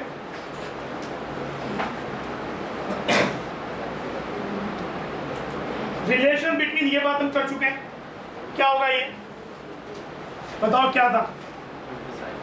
इसका साइड लेंथ ए है, एज लेंथ, तो इसका एक सिंपल क्यूबिक में क्या था, A = twice R, body centre में, और ये A = 2√2। Volume of the unit cell, A के टर्म में तो क्या होता है, A क्यूब, क्यूब है A क्यूब, लेकिन हमें R के टर्म में चाहिए, तो यहाँ क्या हो जाएगा, A = ट्वाइस आर, A, यहाँ 64r³/3√3, यहाँ 8 इंटू 2√2 यानी 60।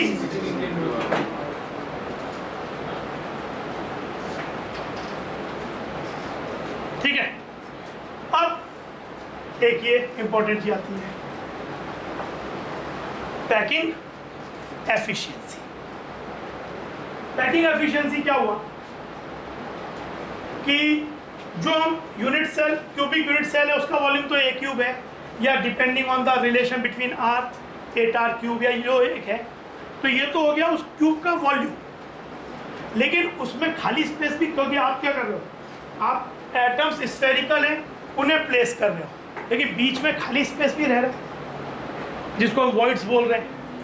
तो जो एटम्स जिस स्पेस को ऑक्यूपाई कर रहे हैं वो स्पेस एक्चुअल क्यूब के वॉल्यूम से कम है, तो हमारा पैकिंग एफिशिएंसी क्या होगा, volume occupied by atoms in a unit cell divided by volume of unit cell, जो कि इस केस में क्यूब है। कोई और शेप होगी जैसे हेक्सागोन हो तो उसका वॉल्यूम लेंगे, right now we are talking about cube.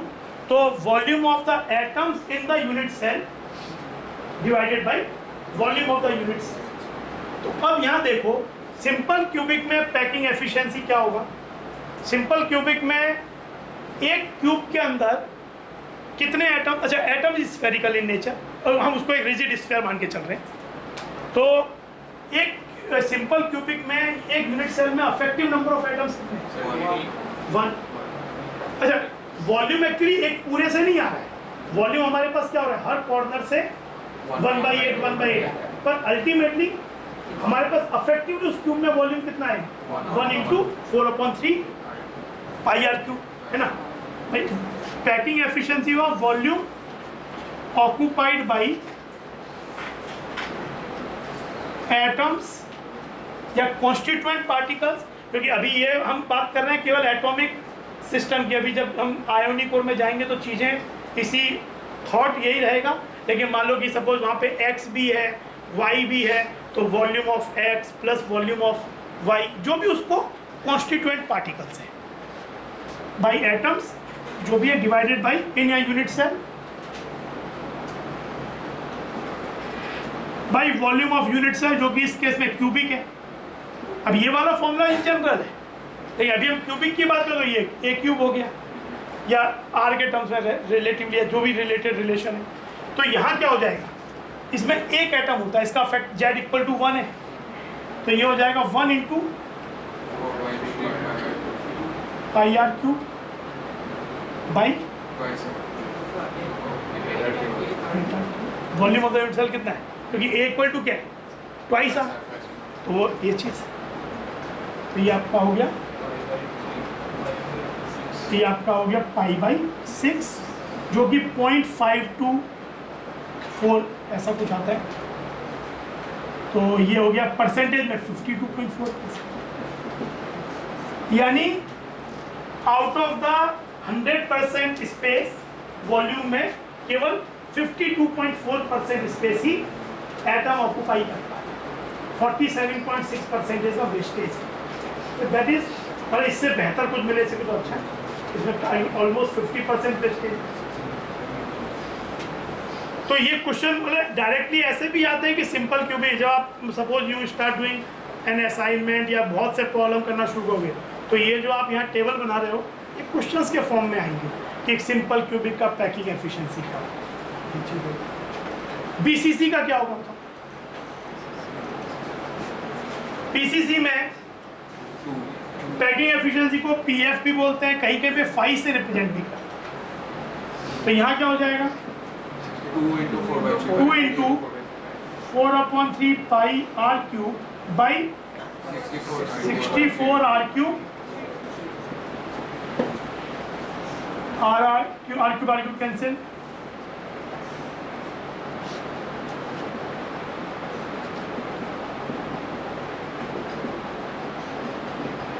तो √3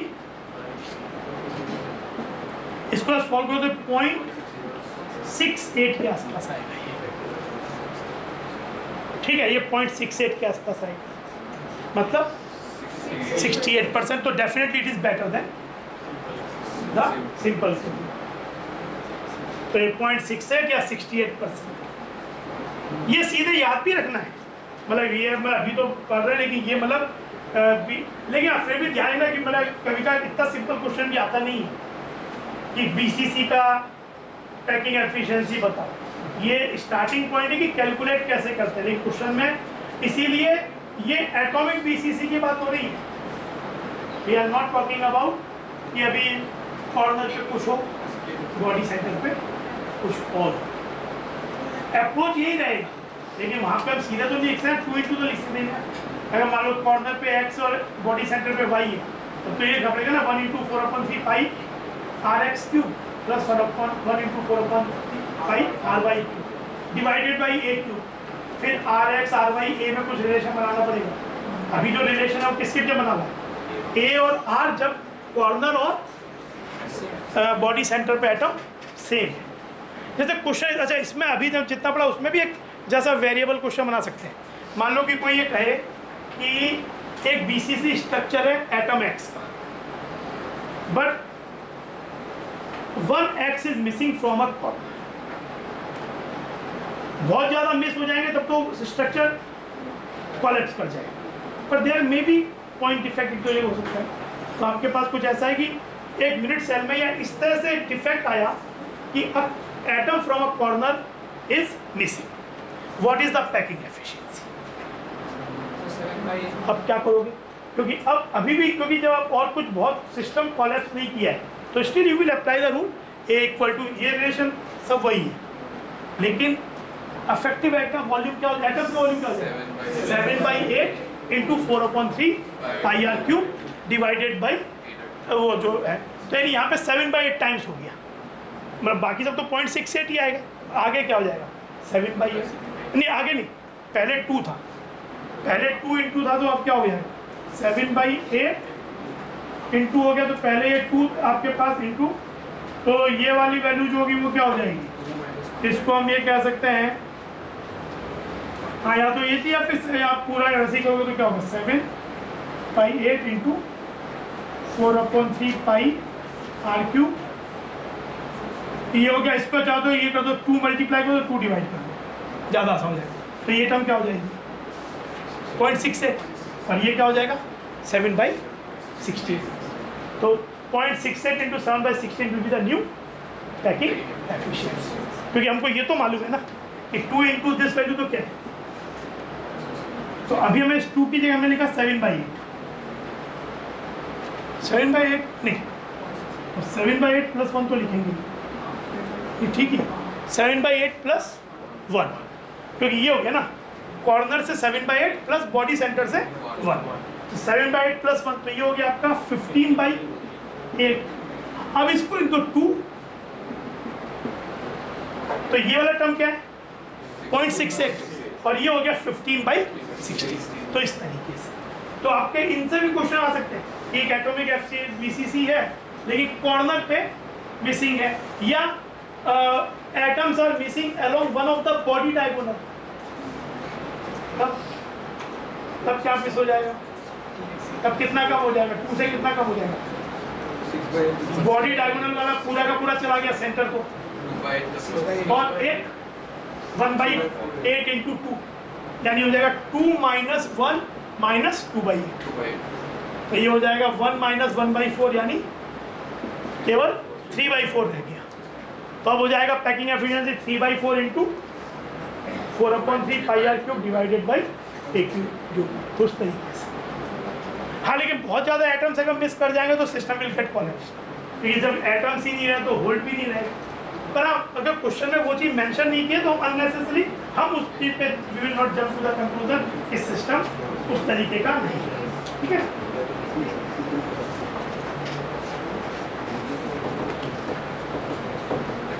एफसीसी का क्या होगा, मतलब कहने का मतलब ये कि कहीं भी अगर एफसीसी स्ट्रक्चर बोल दिया जाए तो क्योंकि दिमाग में क्या होता है ये 0.524, 0.68 और 0.74 जो आएगा अभी, ये इस तरीके से जनरली बैठ जाता है स्कूल में पढ़ते पढ़ते कि लगता है कि कहीं भी एफसीसी वर्ड अगर आया तो 0.74 ही होगा। ये हम बात कर रहे हैं एटॉमिक एफसीसी, एटॉमिक बीसीसी की। सीजियम क्लोराइड आगे हम पढ़ेंगे, एक आयोनिक क्रिस्टल जो कि बीसीसी स्ट्रक्चर होता है, लेकिन वो स्ट्रक्चर कैसा होगा जिसमें कॉर्नर पे Cl माइनस होगा, सेंटर पे Cs प्लस होगा, तो that is not exactly like atomic BCC.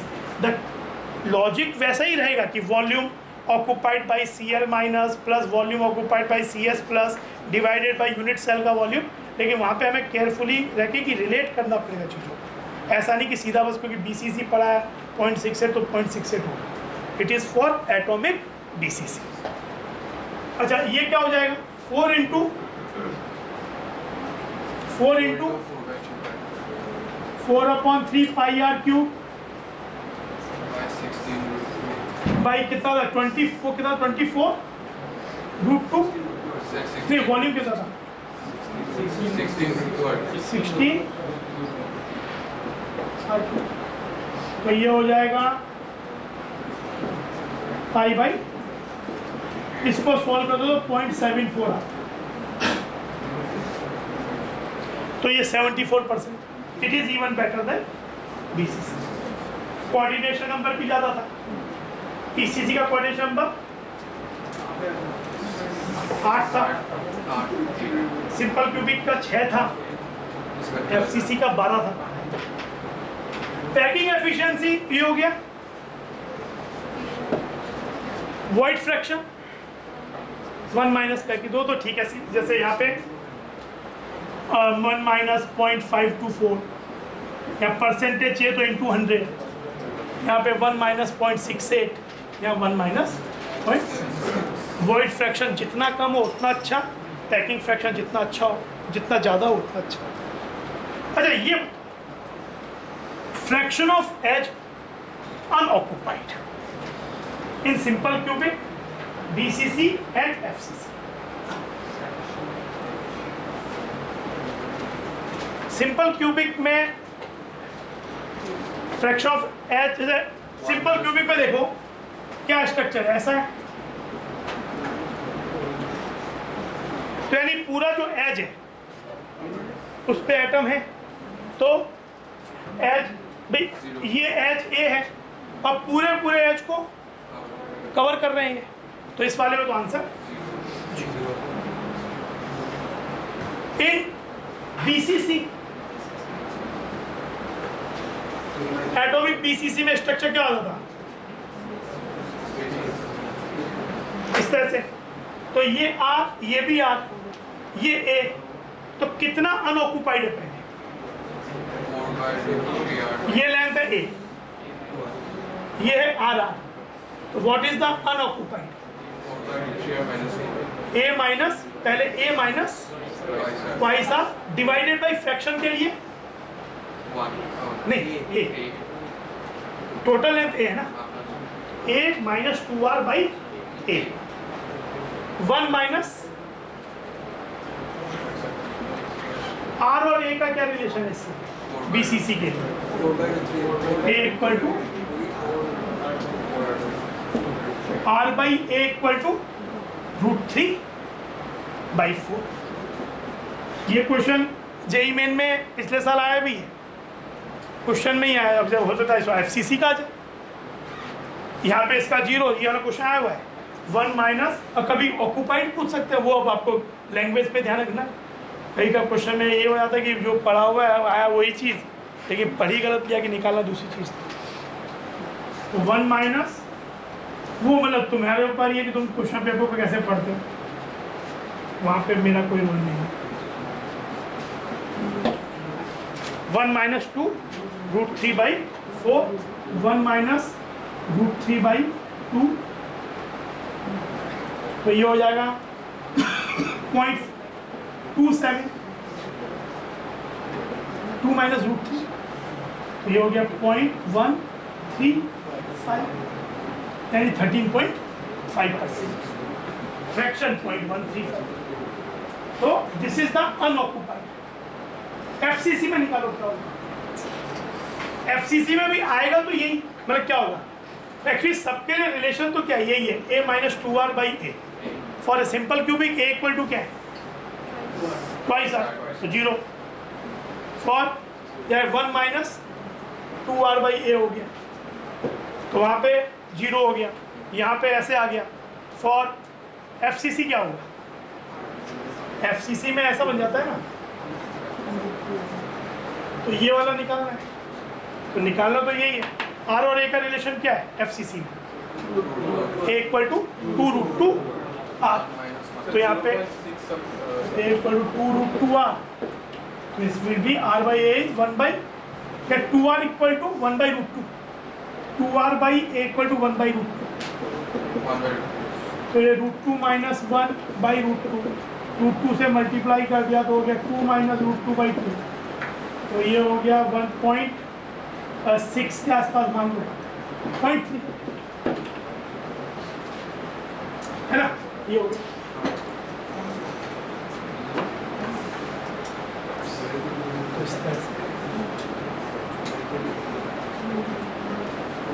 Important अभी याद तो कितना रख, ऐसे था बस तरीका याद रखो।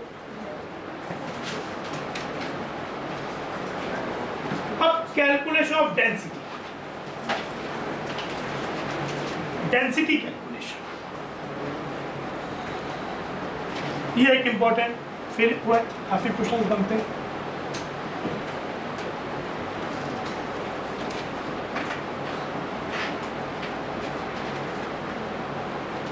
डेंसिटी क्या होता है, मास बाई वॉल्यूम, है ना। एक जो क्रिस्टल सिस्टम बन रहा है, जो कि अभी हम क्यूबिक की बात कर रहे हैं, तो उसमें मास कहाँ से आ रहा है, कॉन्स्टिट्यूएंट भाई, ठीक है। शेप जो भी क्यूब की बन रही है, इसमें कुछ स्पेस वेस्ट हो रहा है, कुछ स्पेस एटम ऑक्यूपाई कर रहे हैं, पर mass is only carried out by the जो कॉन्स्टेंट पार्टिकल्स हैं। तो अगर हमारे पास क्यूबिक क्रिस्टल सिस्टम है, और हम अच्छा ये हम बात जानते हैं कि क्रिस्टल सिस्टम में अगर कोई डिफेक्ट्स और ना हो, तो being crystalline in nature long range order होता है। जो एक यूनिट सेल का सिनेरियो है वही सिनेरियो रिपीट होता जाएगा, तो डेंसिटी जो यूनिट सेल की आएगी वही डेंसिटी पूरे क्रिस्टल की होगी, वही डेंसिटी, इनफैक्ट वही पैकिंग फ्रैक्शन पूरे क्रिस्टल का भी होगा, because these are the intrinsic properties, जो कि इस बात पे नहीं डिपेंड करेगा कि कितने, अगर वो रेगुलरिटी से एक ही चीज़ आप रखते जा रहे हैं तो क्या हो रहा है, हर एक चीज़ रखने पे जितना परसेंटेज ऑक्यूपाई हो रहा है उतना ही परसेंटेज वेस्ट भी हो रहा है। तो अल्टीमेटली आप चाहे एक छोटे पार्ट का निकालो चाहे पूरे क्रिस्टल का, बात एक ही है। Same goes with the density. तो डेंसिटी हमें बेसिकली यूनिट सेल की निकालनी है, तो यूनिट सेल की डेंसिटी, जो कि इस केस में क्यूबिक यूनिट सेल है, तो डेंसिटी मतलब क्या होगा, mass of the atoms in the unit cell divided by volume of the unit cell. Density क्या हो जाएगी, mass of the atoms in unit cell by volume of unit cell।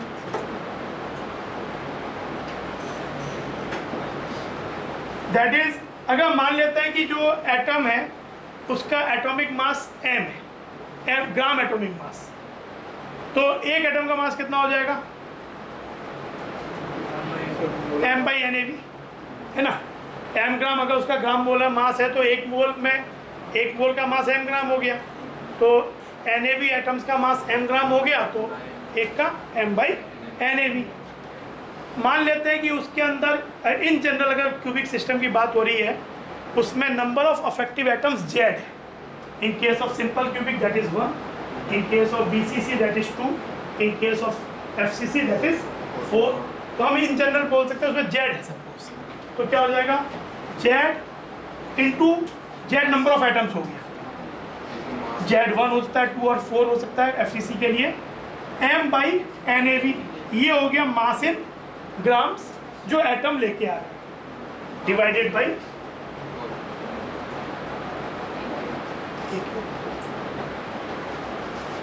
अब अगर आपको साइड लेंथ दी है, जैसे अगर मुझे अब यहाँ पे क्या क्या होगा कि अगर हमें ये चीज़ इंडिकेट किया है कि वो सिंपल क्यूबिक है, BCC है या FCC है, तो Z क्या हो जाएगा, 1, 2 या 4।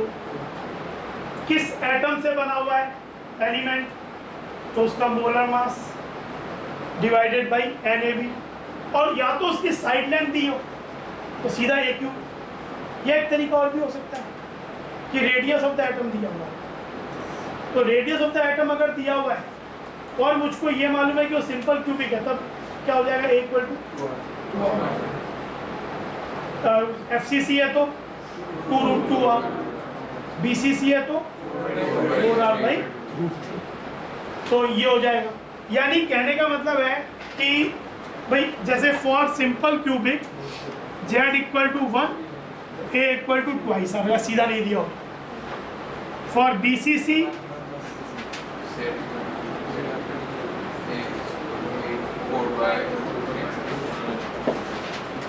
और for FCC face centre cubic 2√2।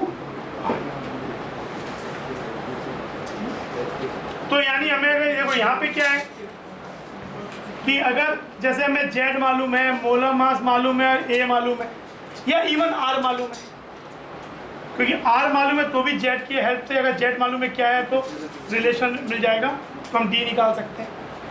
D दिया हो, Z दिया हो, मोलर मास दिया हो तो A निकल सकता है, फिर A और R के रिलेशन R निकल सकता है।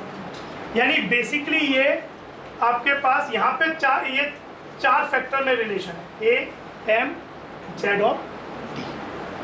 जैसे ही आपको ये पता चलेगा Z क्या है, A का रिलेशन भी मिल जाएगा R के साथ, यानी वो तो इस बात पे डिपेंडेंट है कि Z कैसा है, उसके हिसाब से A और R का रिलेशन।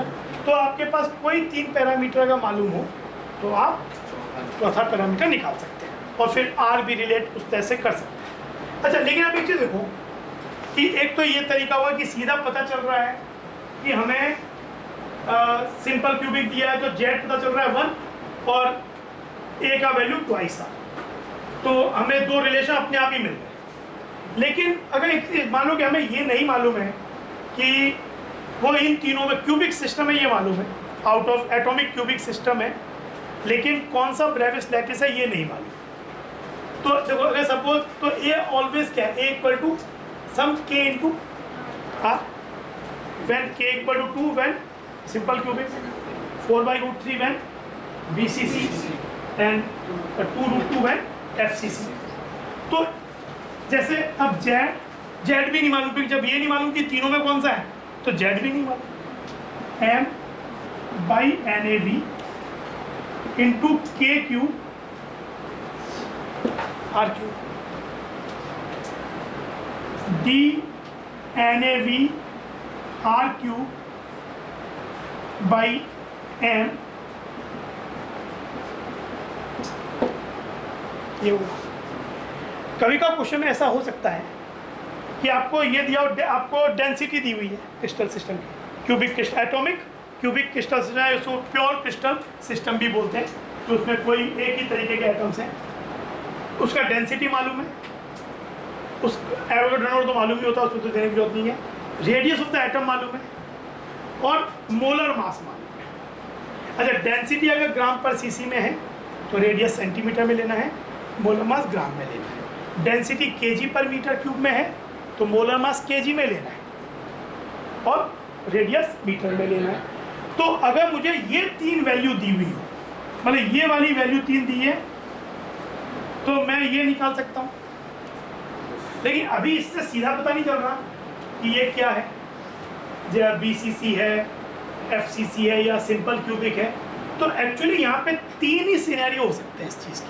जैसे अगर मान लो ये सिंपल क्यूबिक होता तो ये वैल्यू क्या नीचे थी, Z1 R K2 यानी 8 यानी 0.125। यानी अगर ये वैल्यू जो आपको डेंसिटी R और मोलर मास रखने के बाद if it comes near about 0.125 तो यू कैन इम्प्लाई कि ये सिंपल क्यूबिक है।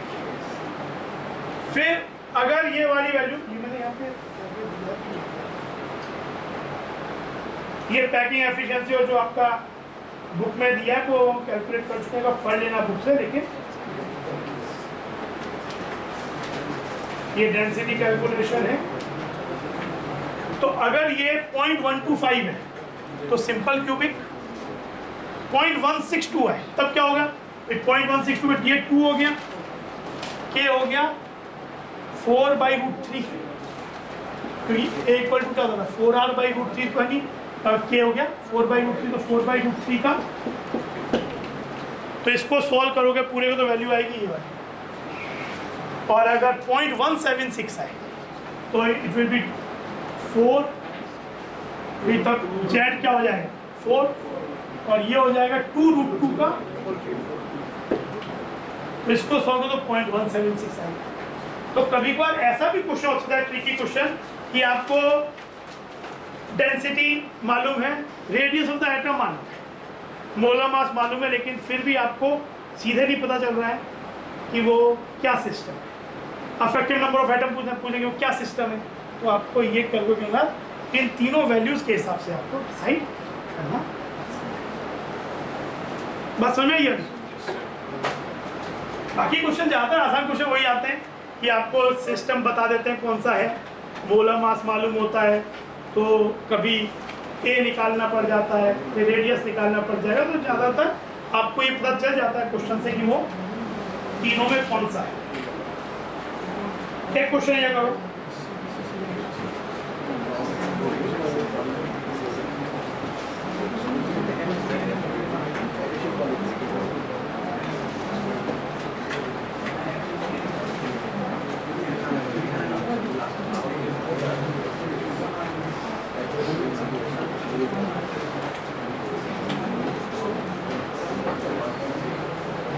an element has a body centered cubic BCC structure with a cell edge of 288, 1 picometer equal to 10 power minus 12 meter, 10 power minus 10 centimeter. The density of the element is this. How many atoms are? तो पहले देखो दो part है question, मतलब जैसे पहले तो ये दिया हुआ ये चीज BCC है, तो Z equal to n element बोला, यानी एक सिंगल एलिमेंट की बात हो रही है। कभी कभी उसको बोलते हैं प्योर क्रिस्टल, यानी और कोई नहीं है, एक ही तरीके के एटम्स हैं, या atomic BCC with a cell edge of this, edge length दिया हुआ है, ए दिया हुआ है, तो ए दिया है, डेंसिटी दिया हुआ है, जेड मालूम है, यानी मोलर मास नहीं मालूम, एलिमेंट का मोलर मास नहीं मालूम। तो इस यानी हमें अगर जेड मालूम है, साइड लेंथ मालूम है और डेंसिटी मालूम है, तो ए निकल सकता है, तो मोलर मास निकल जाएगा।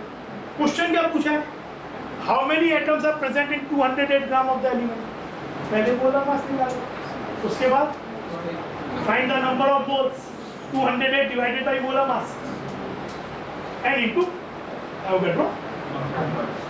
क्वेश्चन ये है सिंपल सा। तो एन एलिमेंट, तो यहाँ पे डेंसिटी 7.2 2 इंटू मोलर मास नहीं मालूम है बाई NaV, क्योंकि मोलर मास अगर ग्राम में लिया है तो उसको एक एटम का मास क्या हो जाएगा m/NaV ग्राम में, और इंटू 2 क्योंकि BCC में 2 एटम होते हैं, into 288 into 10 power minus 10 centimetre में। ये चीज़ NaV 6.0 10 पावर 23,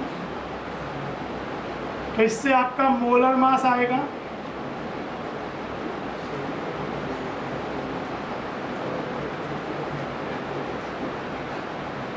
2.88 का cube into 10 power minus 24 by 2, तो ये हो जाएगा 7.2 इंटू 3.011 इंटू 10 पावर माइनस 1, 2.88 का क्यूब क्या बोल सकते हैं 3 माइनस 0.12, 3 कॉमन लिया,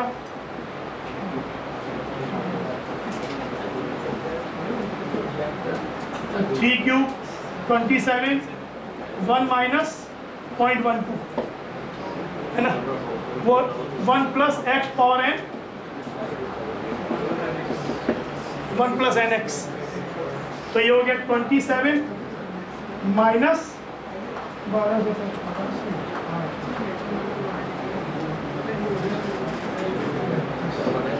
3.24, तो ये आपका कितना हो जाएगा 23.76।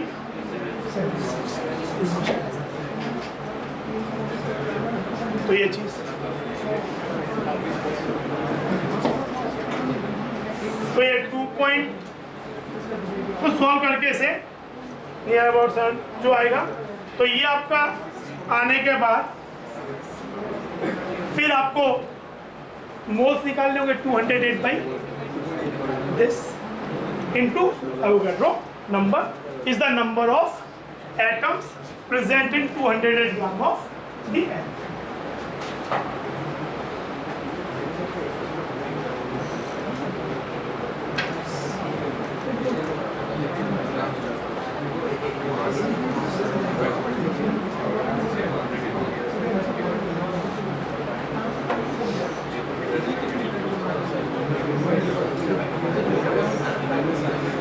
तो ये आपका पहले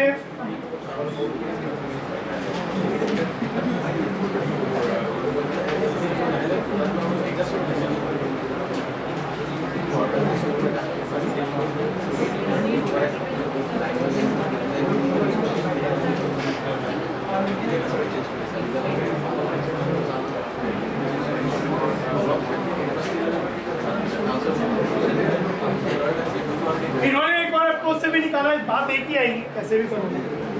इन्होंने क्या किया है, इन्होंने पहले volume of 208 gram of element निकाल लिया, that will come mass by density, density तो इंट्रिंसिक है, तो ये आ गया इस पूरे मास का एलिमेंट, जो मास आपको दिया है उसका वॉल्यूम। एक यूनिट सेल का वॉल्यूम मालूम है हमको, वो निकालना पड़ेगा वहाँ पे आपके जो ए क्यूब करके। तो इन्होंने ये डिवाइड किया तो आगे नंबर ऑफ यूनिट सेल्स कितने, एक यूनिट सेल का ये हो गया आपके पास total volume of the 208 element, पूरे जो आपको जितना दिया उसका वॉल्यूम, और ये है number of unit cells in this volume. तो ये क्या हो गया, एक यूनिट सेल का वॉल्यूम और ये टोटल वॉल्यूम जो था, तो ये नंबर ऑफ यूनिट सेल्स आ गए, और हर यूनिट सेल में 2 एटम है, पर कैसे भी करो वही है, ठीक है ना। अच्छा बिल्कुल देखो यही क्वेश्चन आपका ये क्वेश्चन जेईई एडवांस 2017 देखो, एनसीईआरटी का ही क्वेश्चन पूछ लिया उन्होंने। मैं तुमको पूरे सिलेबस में ये दिखाऊंगा कि 80% तो एनसीईआरटी से पूछा और 20% तो करते ही बहुत कम लोग हैं, तो बचा तो 80% ही तो। इतना तामझाम करने का जरूरत ही नहीं, एनसीईआरटी अच्छी तरह से पढ़ो और सो जाओ।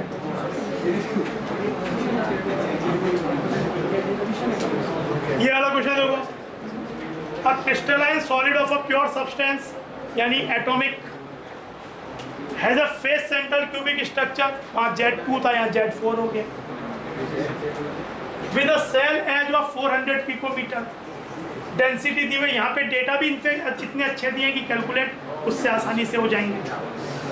Then the number of atoms present in the 256 grams of the crystals.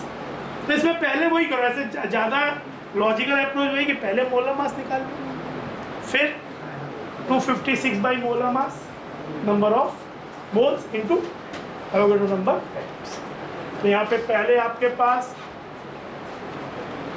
Density 8, 4 into M by N A भी बोला है, 6 इंटू 10⁻23 बोले एन ए को, और ये एम बाई एन ए भी, और ए क्यूब 400 इंटू 10⁻−10 का क्यूब, 8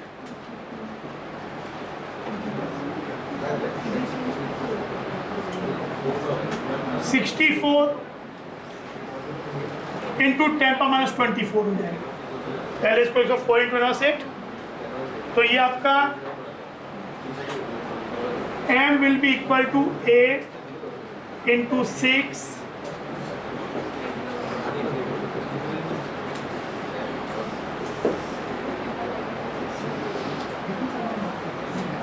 तो ये 128 इंटू 6 इंटू 10⁻⁻1, एक बार ऐसे ही रहने दो, है ना, एक बार ऐसे ही रहने दो, हमको तो अभी डिवाइड करना ही है। तो मोलर मास ये आ गया। अब कितना अमाउंट दिया हुआ है, 256 ग्राम ऑफ द क्रिस्टल। तो मोल्स कितने हैं, 256 डिवाइडेड बाई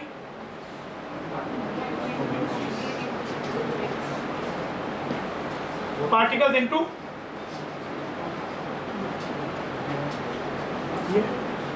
तो ये तो ऊपर जाके 24 हो गया, ये आपका 2 हो गया, तो ये 2 6 कैंसिल हो गया, 2 इंटू पूछा क्या, ऐसे लिखा है आंसर।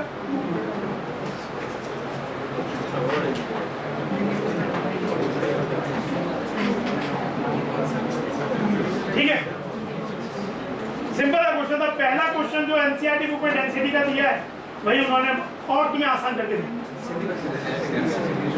कम से वहां तो कैलकुलेशन में मेहनत लग रही थी, तो कैलकुलेशन भी आसान है। और क्या आसान करना है VIIT के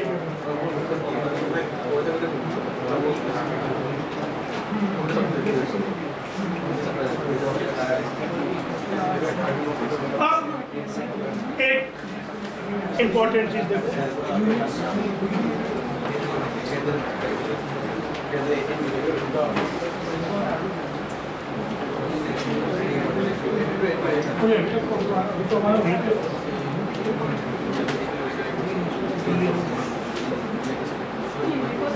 अच्छा अब ये डेंसिटी कैलकुलेशन हो गया। अब ये नंबर ऑफ, वापस उसी टेबल पे जाओ, वो टेबल ही चलता है, ये अगेन इंपॉर्टेंट चीज है। Number of nearest neighbours and distance between them. Simple cubic BCC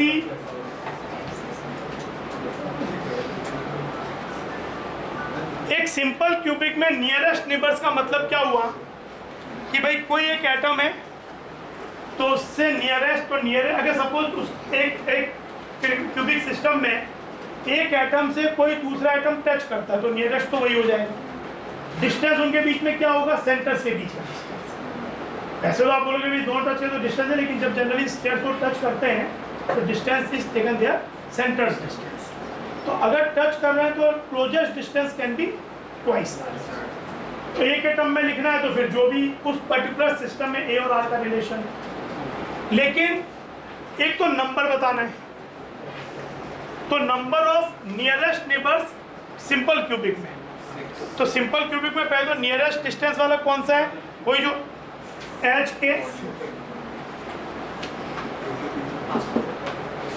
तो डिस्टेंस तो क्या हो गया इनके बीच में, ए या ट्वाइस आर, और नंबर कितना हो गया 6।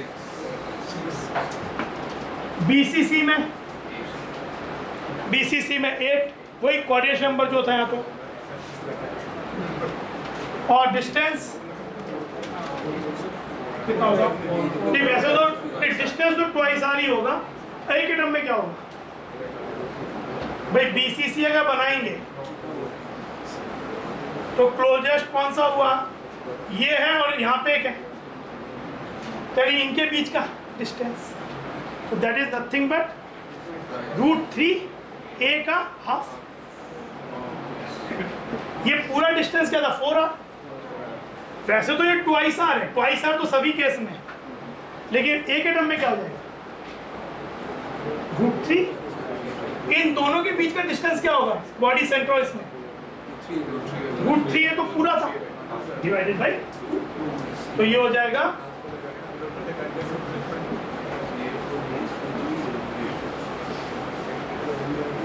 अगला FCC में नियरेस्ट 12, ये तो कोऑर्डिनेशन नंबर वाली बात ही होगी यहाँ तो, और distance twice r, it will be A equal to √2 आ रहे तो आ जाओ A √2 हो जाएगा, है ना। भाई डिस्टेंस कौन सा, ये हो गया। सीधे भी देखो ये वाला डिस्टेंस दो क्लोजेस्ट के बीच में। FCC तो ऐसा होता है, तो ये a√2/2 यानी a/√2। ये तो ठीक है, ये तो। अब नेक्स्ट है number of next nearest,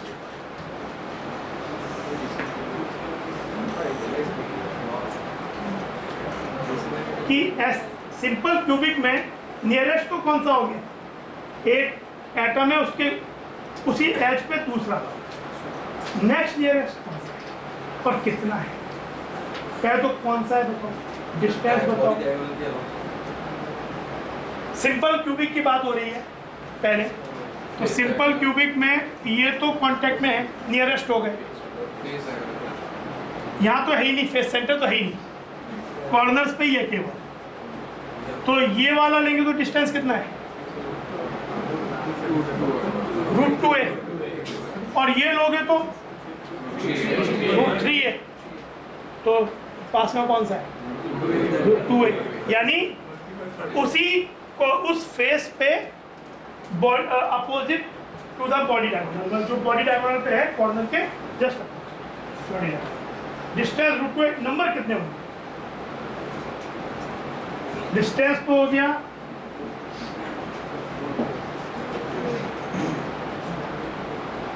numbers कितने होंगे,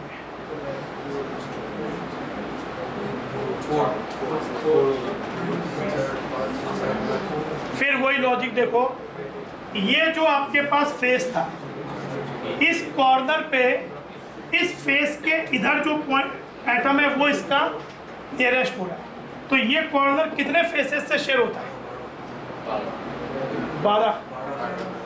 A corner is shared by 12, वो मतलब 12 faces in a cubic system, तो हर फेस के तो ये वाला जो एटम होगा वही तो ये वाला चीज है, तो ये हो गया,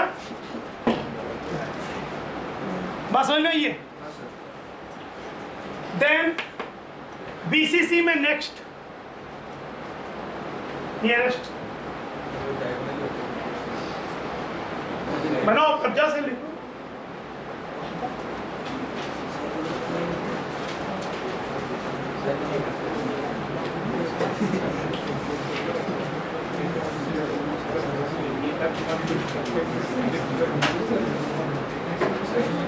BCC में कॉर्नर पे है, बॉडी सेंटर पे है, तो आपके पास कॉर्नर और बॉडी सेंटर वाला तो नियरेस्ट हो गया।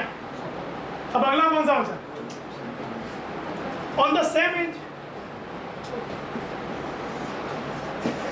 ऐसा है, बाकी तो वो सेंटर में, तो वो तो क्लोजेस्ट हो गया था, तो ये वाला इनके बीच का डिस्टेंस, ये कांटेक्ट में नहीं है, टच नहीं कर रहा, पर उसके बाद तो यही है, डिस्टेंस कितना हुआ, और नंबर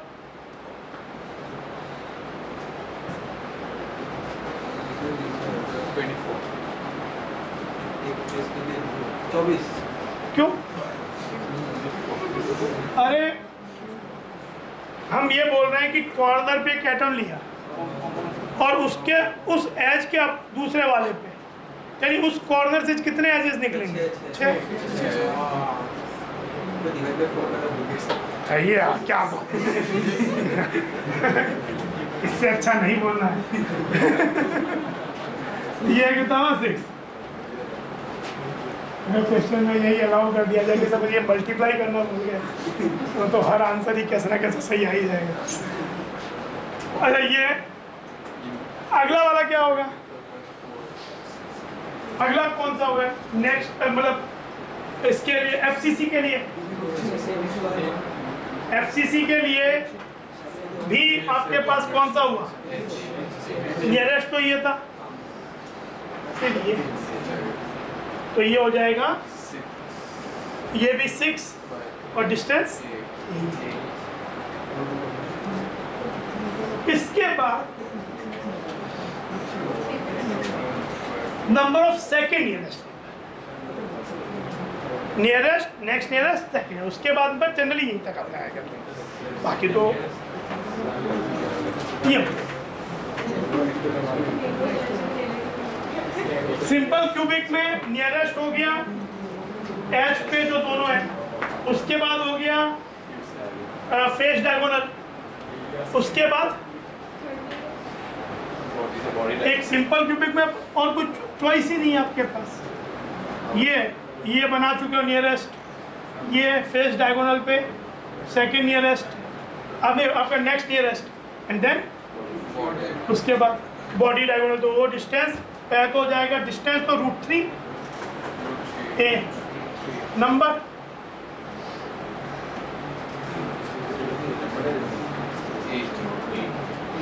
क्योंकि एक कॉर्नर है और आपको बॉडी डायगोनल देखना है, यानी इस क्यूब का बॉडी, तो एक कॉर्नर कितने क्यूब से शेयर होता है? 8। बीसीसी में ये हो गया, ये हो गया, अगला कौन सा?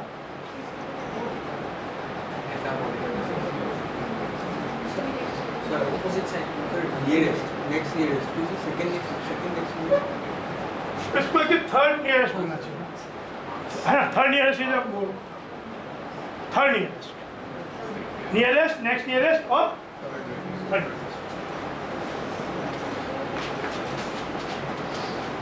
अगला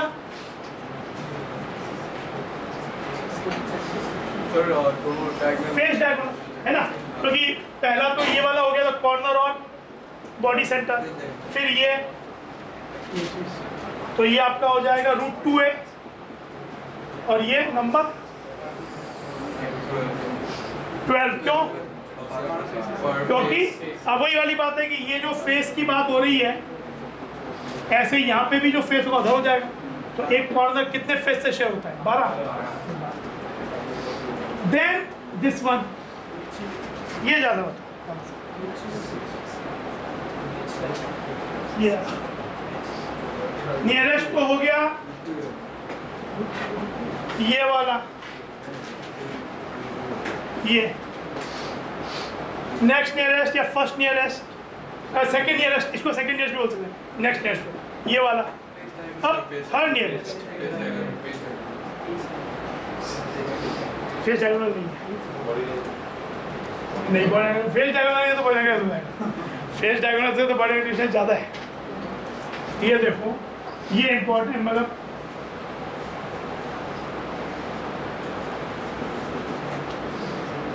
इससे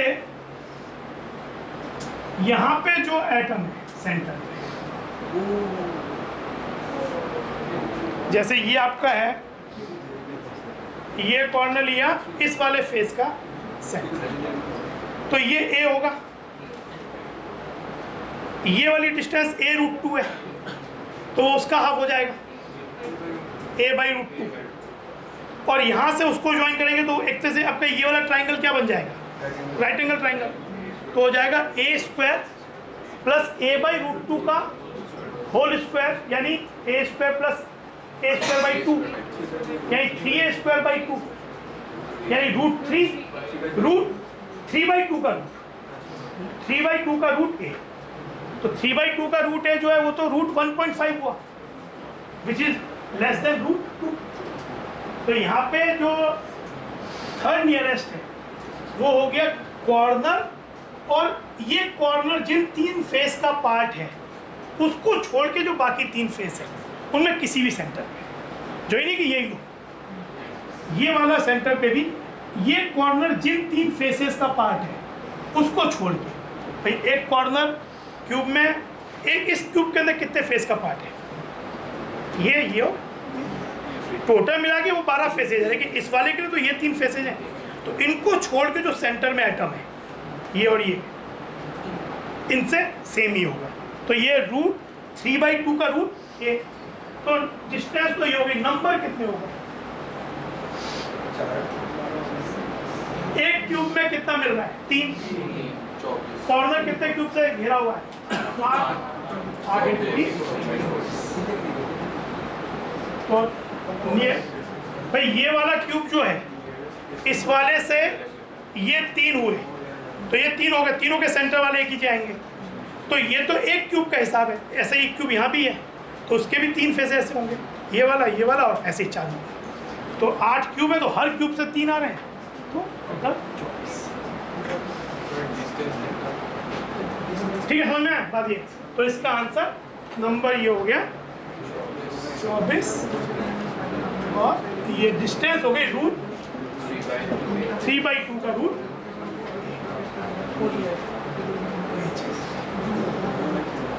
ठीक है, जो वो है रेडियस रेशियो वो नेक्स्ट क्लास में स्टार्ट होगा।